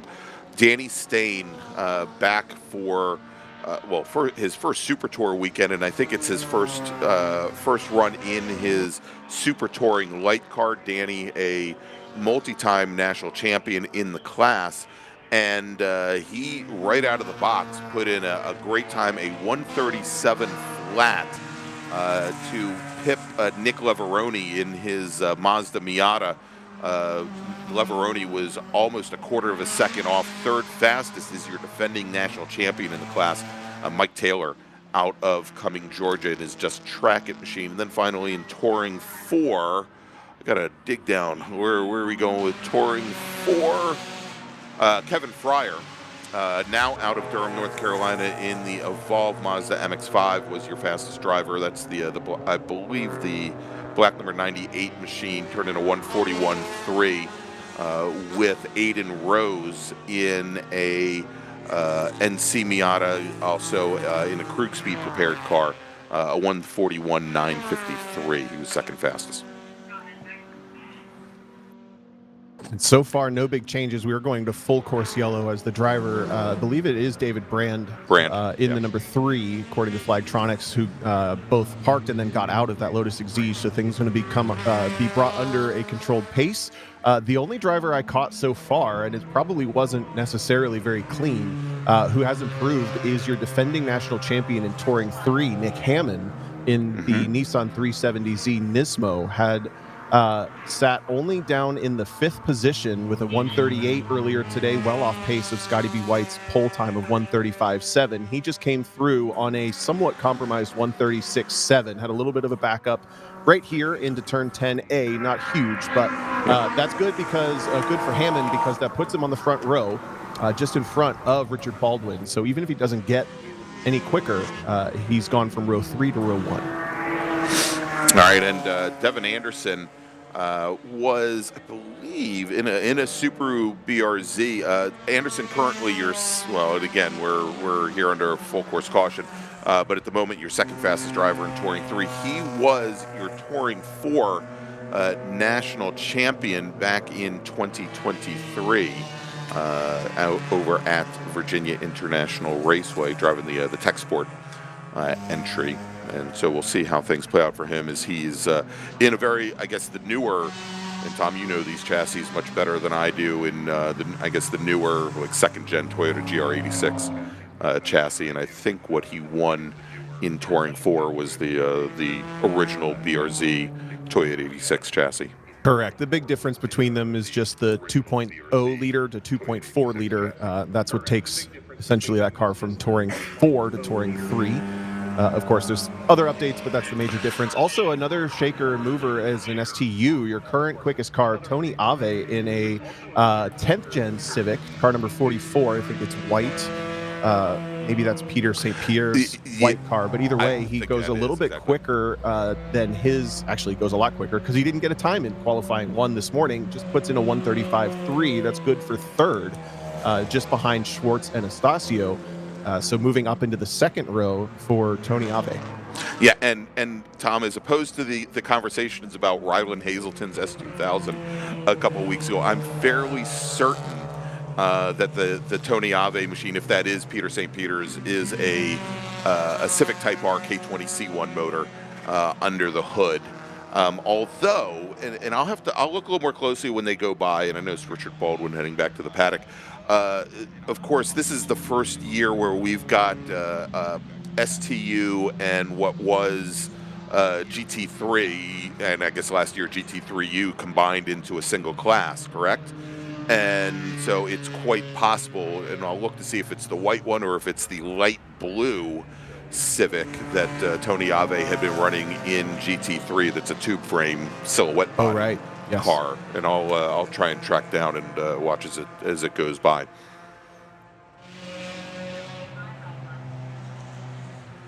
Another interesting car on track is something I don't think we've ever really seen in club racing before. It's an STU.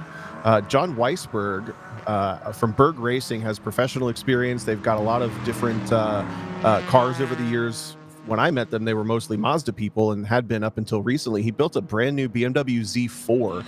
Yeah. And when I say brand new, I think it's maybe about 7 or 8 years old. It's not the current Z4, but that's a really dark blue, third car in shot there just behind David Fiorelli. It almost looks exactly like the Mustang on our camera shots.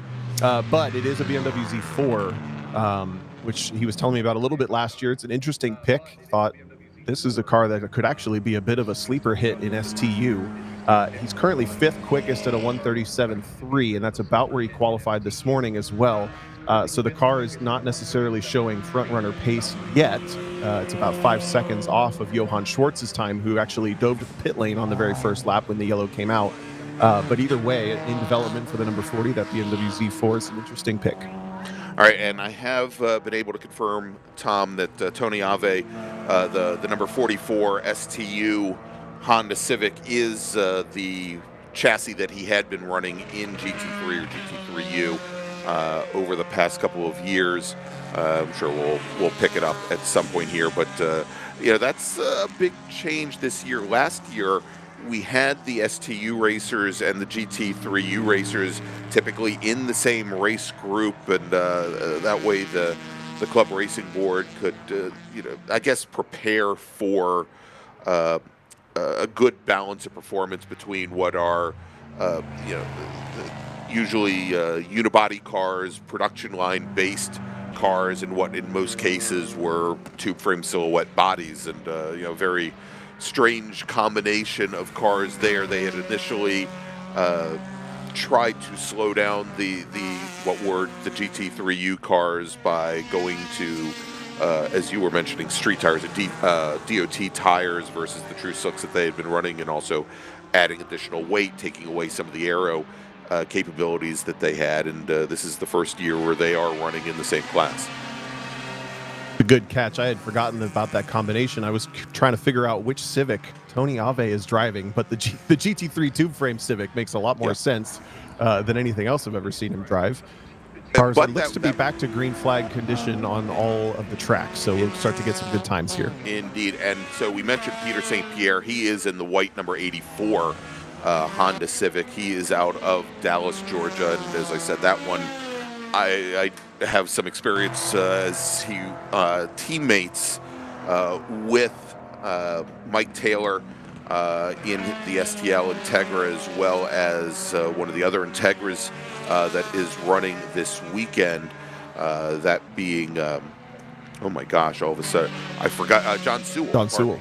Yeah, I forgot his name. I forgot his name at dinner when Mike Taylor, John, and Peter St. Pierre came in. Oh. And, of course, I forgot it again. So there you go.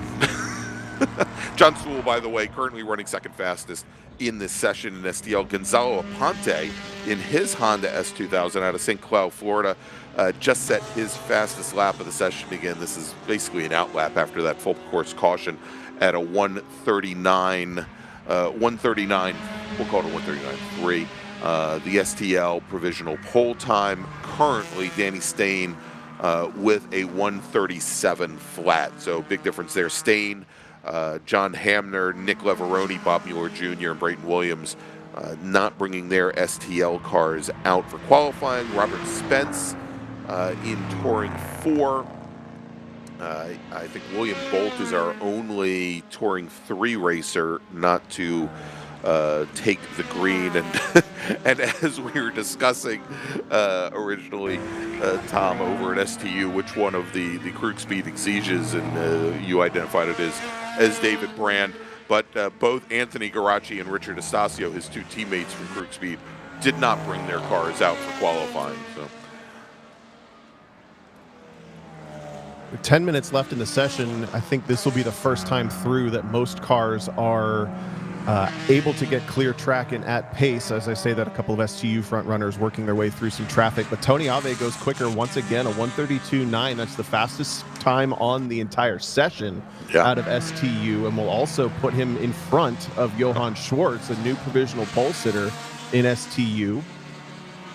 A really good charge for that tube frame Civic.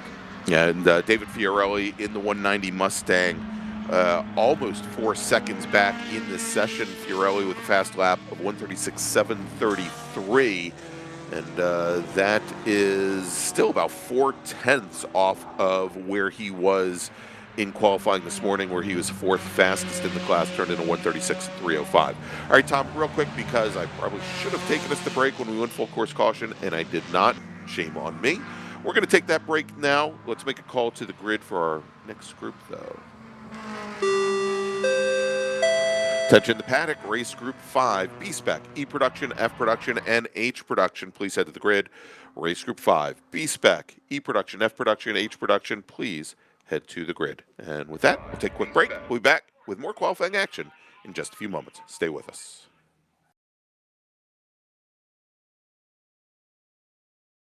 Shopping for tires used to really rub me the wrong way. That was before I went to TireRack.com. TireRack's tire decision guide made it easy to find the right tires. Talk about secret sauce. You might ask, well, you bought them. Now how are you going to put them on? No problem. TireRack has thousands of recommended installers. I chose one that does mobile installation. A technician brought the tires right to my house. He's installing them now. Almost finished, Herb. Take your time. I'm just marinating. TireRack.com, the way tire buying should be.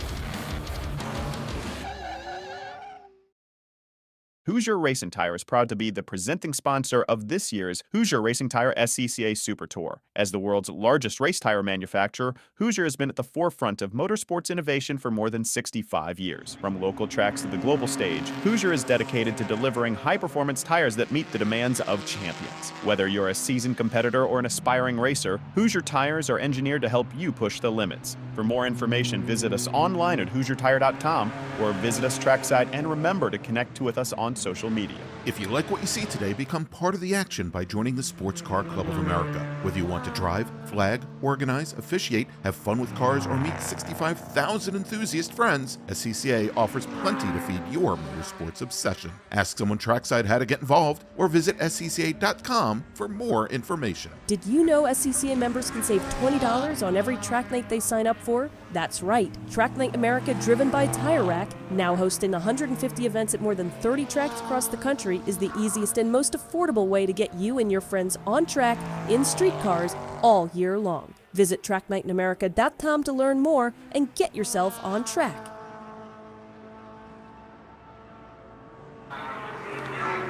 And we're back here at Michelin Raceway Road Atlanta for the 2026 Hoosier Racing Tire SCCA Super Tour. He's Tom, I'm Greg, or reverse your, I don't know. But we're right in the middle of our qualifying. I have actually about 5 minutes remaining in our Super Touring and Touring qualifying sessions here. Fastest driver on track in STL now, Derek Ketchy, with a time of 1:38.676, as he is now pipped Gonzalo Aponte. John Sewell, third fastest. Over in STU, as Tom mentioned before we went to break, Tony Ave with a 1:32.9. He's taking that car back to the pit lane, and it looks like somebody's gone off right by our camera. David Fiorelli, second fastest at a 1:36.6, and Jorge Nazario at a 1:37.1. Fiorelli in a Mustang, Nazario in a Mazda Miata out of San Juan, Puerto Rico. And we did see some times from Johan Schwartz, saw that Porsche 944 out on track at one point, Tom. He only turned in 3 laps and was quite a bit off his pace from this morning. Only turned in, I think, a fast lap of 2:06.3. I think he actually took the car back after we went to full course caution. Let's see, over in Touring 3, it is Nick Hammond in his Nissan 370Z at a 1:35.8, with Simon Foulweather and Devin Anderson second and third fastest. And then finally in Touring 4, Kevin Fryer maintains his position atop the leaderboard in today's session by 1.1 seconds over Aiden Rose, both drivers in second-gen Mazda Miatas. Angelica Spray in her Toyota GR86, newly relocated to New Smyrna Beach, Florida. She is third fastest with a 1:44.47. As you were saying that rundown, Nick Hammond picked up 0.3 of a second and actually will do will be on the provisional pole at a 1:35.6. It's over Scotty B. White's Mustang by just about a 0.12 of a second. So the Nissan versus Ford battle there in Touring 3 is going to be a lot of fun to watch. The persistence paid off. It took him 9 laps to find the space that he wanted. Yeah. I don't even know if you could consider those tires in their prime at that point, as he was continuing to circulate during all of that full course yellow, while Scotty B. White decided, nah, this isn't worth it, and hit back in. I don't think we've seen that car back on track, currently sitting only on lap 3 for that driver in this session. The other thing I was going to point out. Oh, go ahead. I was going to say we have a local caution up at turn 5, and it looks like that. Looking to see if it's still waving or not, and I believe obviously it is for this Mazda Miata coming our way. Trying to get word on what may have happened. That's one of our STL machines, I believe. Ooh, yes, for sure. And there's some damage on the left front of that car, some splitter damage, but also heavy smoke and definitely a trail of fluid coming out of the back of that car. So I don't know if that car maybe caught the curb and ruined the oil pan underneath potentially, or maybe those things are unrelated, but both damage and mechanical issues for one of our STL cars. We're going to go to an early checkered flag, it sounds like, 3 minutes early. That's it. All right, so last flying laps here will count for a number of these racers as they come up upon that slower car, likely, and the local caution that was out at turn 5, likely having to abort any flying laps. And we do have now, Tom, a local caution over at turn 6, and I believe that may be the 0 car, possibly. That broke, and I'll try and verify that as we can. I didn't see the 0 as a super touring light car, or perhaps our electronic system is on. Okay, it is the 0 car that has pulled over. Oh, that's Thomas Burt out of Fort Myers, Florida, in his Mazda MX-5. Yeah, I think we saw that dirt just before all that dirt at turn 6. It made me think there was a car off driver's left at turn 6, and it seems to be the case. Thomas Burt sitting there in his MX-5 from Touring 3. That's probably a ND MX-5. Yes. But there's actually, so that would mean there's 2 different cars with ailments on the course. So that obviously, with that car there and with that local caution being displayed, almost 0 chance, Tom, I think, although it's a very short run going into turn 6 to turn 7, but I think also with most of those corner stations also displaying debris flags, most of the drivers are approaching some of those corners with caution, and so we're not seeing any new fast lap set as the checkered is out.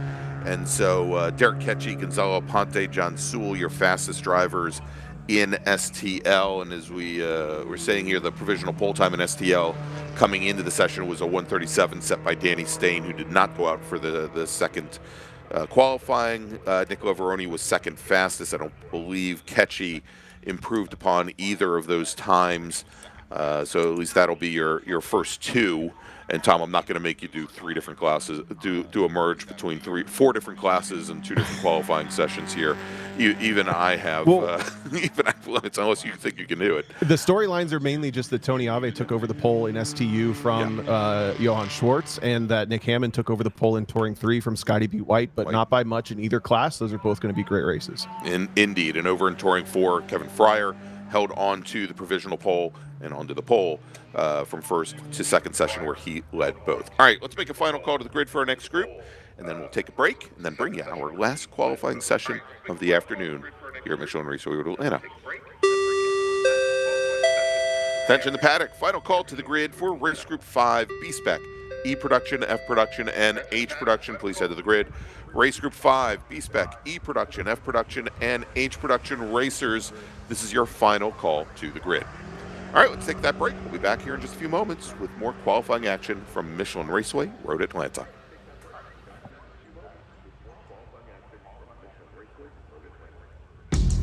We're not supposed to be out here. Outside expectations. Built for the outdoors. With the capability to climb this high, we're not supposed to be out here. Which is exactly why we are. The off-road ready Mazda CX-50. We're looking for outsiders.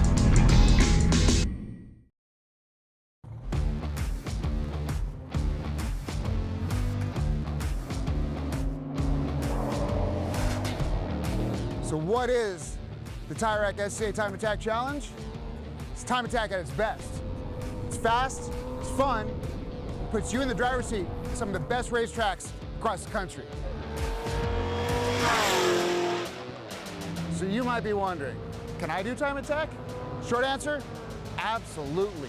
On any given weekend, you'll find everything from a novice driver in their street car to a seasoned racing professional in a mean machine like one of these, both out here to have an amazing time chasing their fastest lap.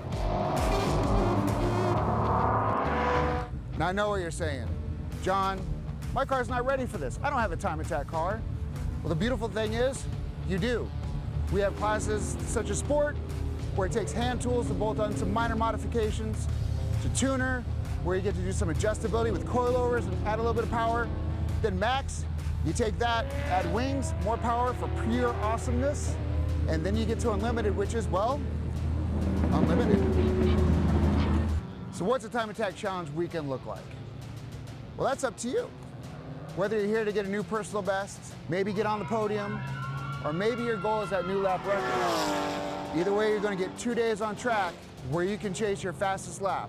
And then we're going to take a fast lap from each day, put them together, and that's your result for the overall weekend. It's a great event. It's a great track. It's our second year here. We will definitely be back next year. We're from Dallas. It's a long drive to get here, but it's worth it. This place is great. Dude, the event's awesome. These guys are so nice. And then on top of that, like, everybody wants to help everybody.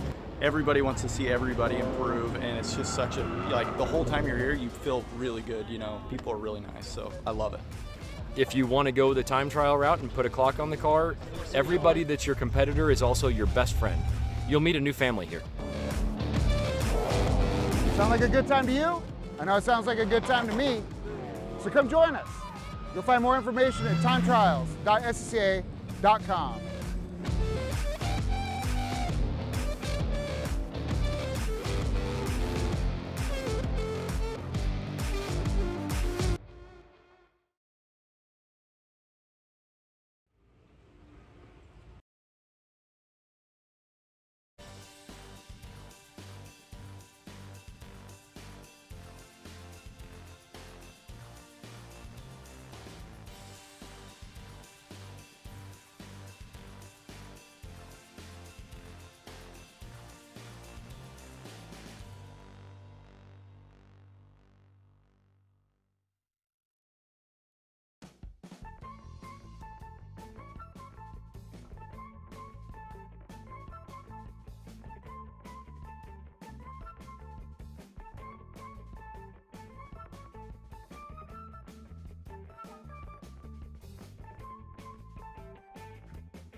Hey everybody, my name is Jonathan Start. I'm racing the number 51 GT2 Viper ACRX here at Road America this weekend. We're going to kind of talk about some changing conditions that are happening this weekend. We're going from rain to wet to dry to kind of wet, trying to figure out the correct setup, which tires we might need to run in our particular racing line that we need. With racing in the rain, you usually want to soften up your vehicle. Some of the things that you can do is change your shock settings, change your spring rate, and maybe if you can also change your sway bar. We can change our shock setting, so we go soft. You really want to go soft in the rear in this car, so we can kind of put the power down a little bit easier. With any type of racing, you have different tires. In this scenario, as you start seeing that rain coming down, it's time to start trying to figure out which tire you have. There's full wet, there's intermediate, slicks, and what we call a DOT slick. This is where it kind of gets challenging, and the best of the best can really kind of figure out which tire to use at the right time. If it's drying and you think it's going to be really dry, you put that full race tire ready on that slick tire and go for it. But definitely if it's raining and you think it's going to be raining the whole time and wet, we use that full Hoosier rain tire.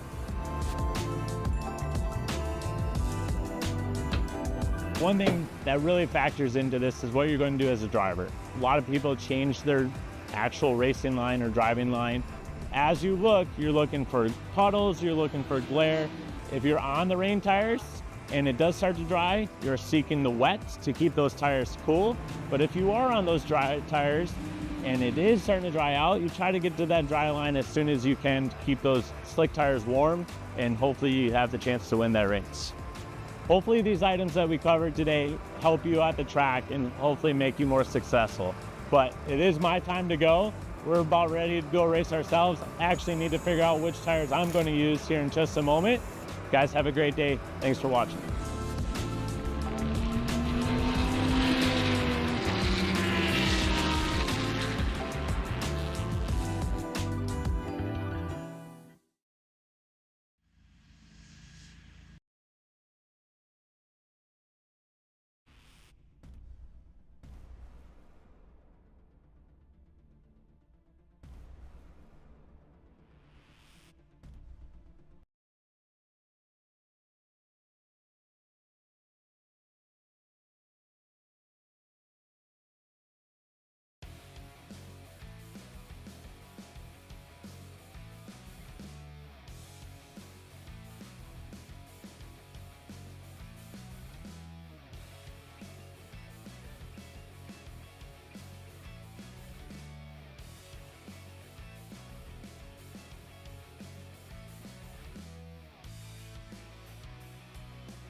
Welcome back to Michelin Raceway Road Atlanta for the 2026 Hoosier Racing Tire SCCA Super Tour. Tom, I think we were talking maybe before the break that certain parts of the track, the weather was looking a little ominous. Well, may not be right over the track, but within a radius of 8 miles of the track, there was just a lightning strike. And the policy here at Road Atlanta is that we then have to go under a lightning delay for a minimum of 30 minutes.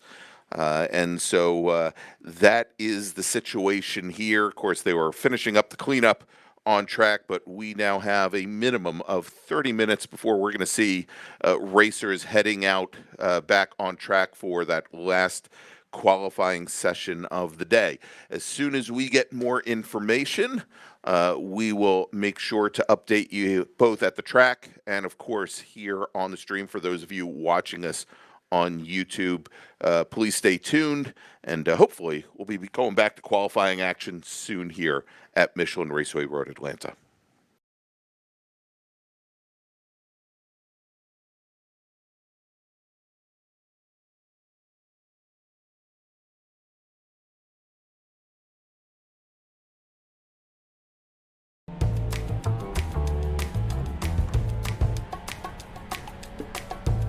My name's Eric Yeagle. I'm the pilot of the 46 B-Spec 2013 Honda Fit.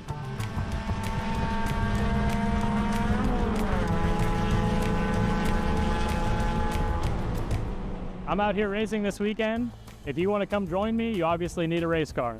There's 3 options: a brand new build from a prep shop, start from scratch build, or what I did, buy something in progress and make it your own.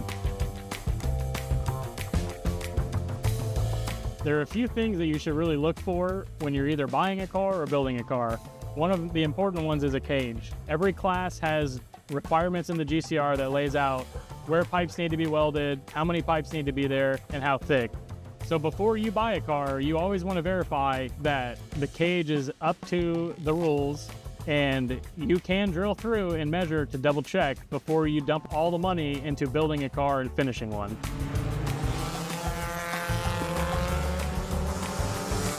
Another important factor is driver comfort. I bought this car with a seat that was way too small for me, so remounting a seat is 9 times out of 10 going to happen with either a new build or a pre-existing build. So what I look for in a seat is obviously how far back away you are from the steering wheel, so you can fully depress all of the pedals, and then shifter comfort is a big one. You're shifting a lot during laps. If you have trouble reaching up to 5th or 3rd, it's going to be a problem. So those are the main 3 things that I look for, and you want them to be right while you're on track.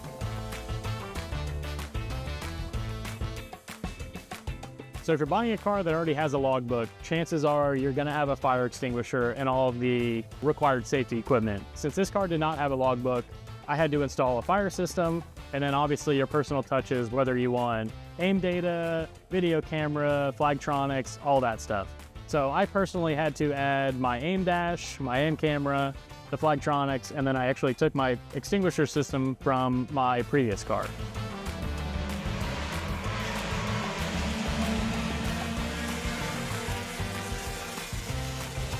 One of the things I like about B-Spec is there's not a whole lot you can do. Some cars you're allowed headers, some cars you're allowed intakes. This specific car, you're allowed an intake with a slight weight adder. It's a lot about personal preference, little things like tow hooks. This is kind of a bump drafting class, so you don't want a big tow hook that sticks out where you have the opportunity to stick another guy's bumper and turn him. So that's why we prefer the fabric tow hooks. But besides that, everything is more or less stock, and you can buy all the parts from the parts store. And the main goal for this class is really just to go out and have fun for not a lot of money.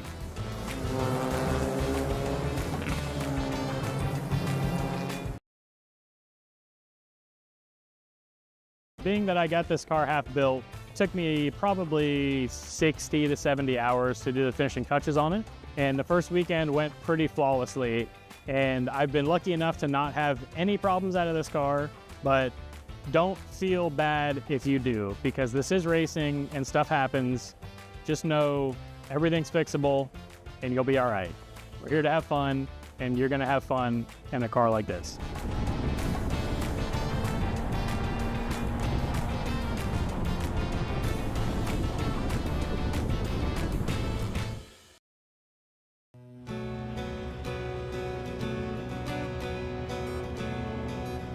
I'm John Hunter, and you might know me as the SCCA's Time Trial Program Manager. But did you also know I'm a driver? I've been autocrossing and doing time attack for a couple decades now, and here we're going to talk about some of the similarities and some of the differences in driving style between the two.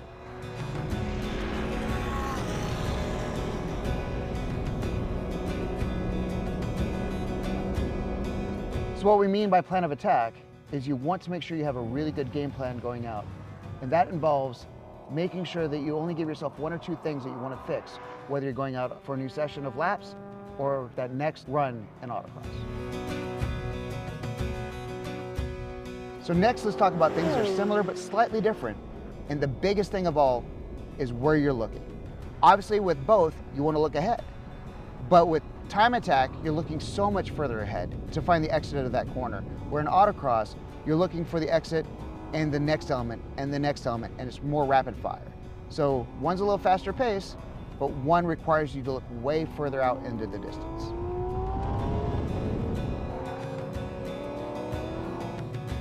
In autocross, things come at you a lot faster. It's rapid fire, and you need to move the weight around very quickly, typically.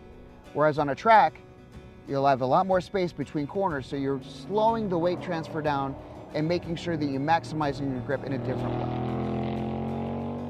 So when you're coming from autocross and moving onto track, you'll really want to slow down your hands because you have more time to properly set the car up and get that weight transfer done to maximize the grip through the corner. Another thing that's similar but different is how you use the pedals. In both instances, you want to be aggressive but squeeze and maximize the weight transfer in each situation. However, once you move to the track, you really want to know how to heel toe so that you can manage that weight transfer even better.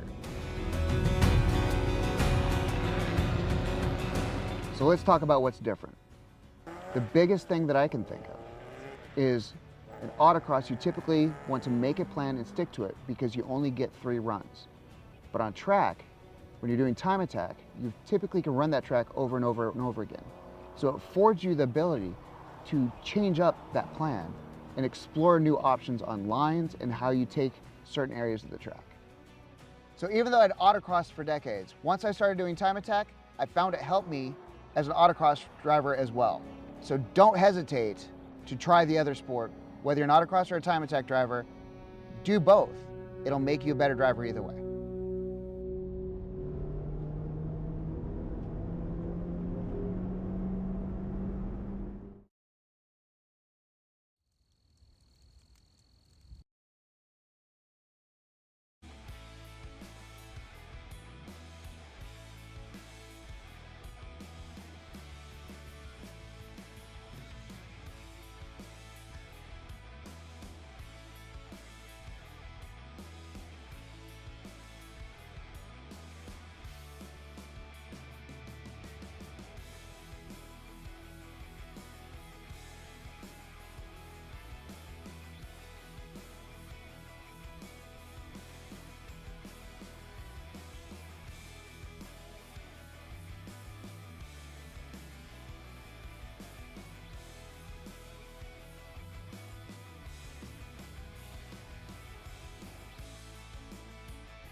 Welcome back to a very, very, very damp Michelin Raceway Road Atlanta in the 2026 Hoosier Racing Tire SCCA Super Tour. I'm Gregg Ginsberg along with Tom O'Gorman.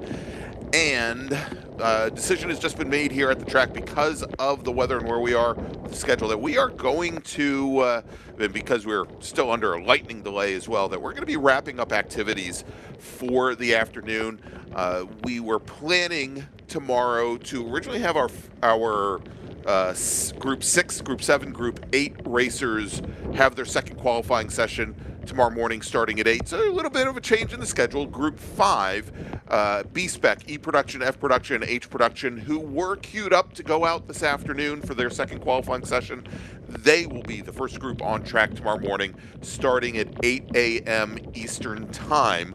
So want to make sure that y'all join us. And Tom, not the way we wanted to wrap up the day here, but it is what it is, and definitely looking forward to, hopefully, good conditions and, more importantly, good racing tomorrow.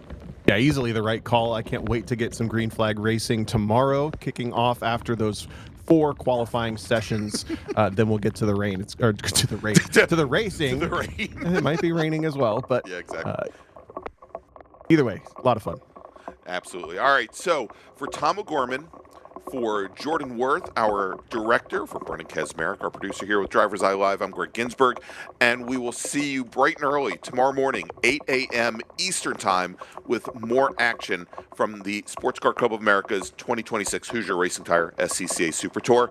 Thanks for joining us today, and please make sure to join us tomorrow.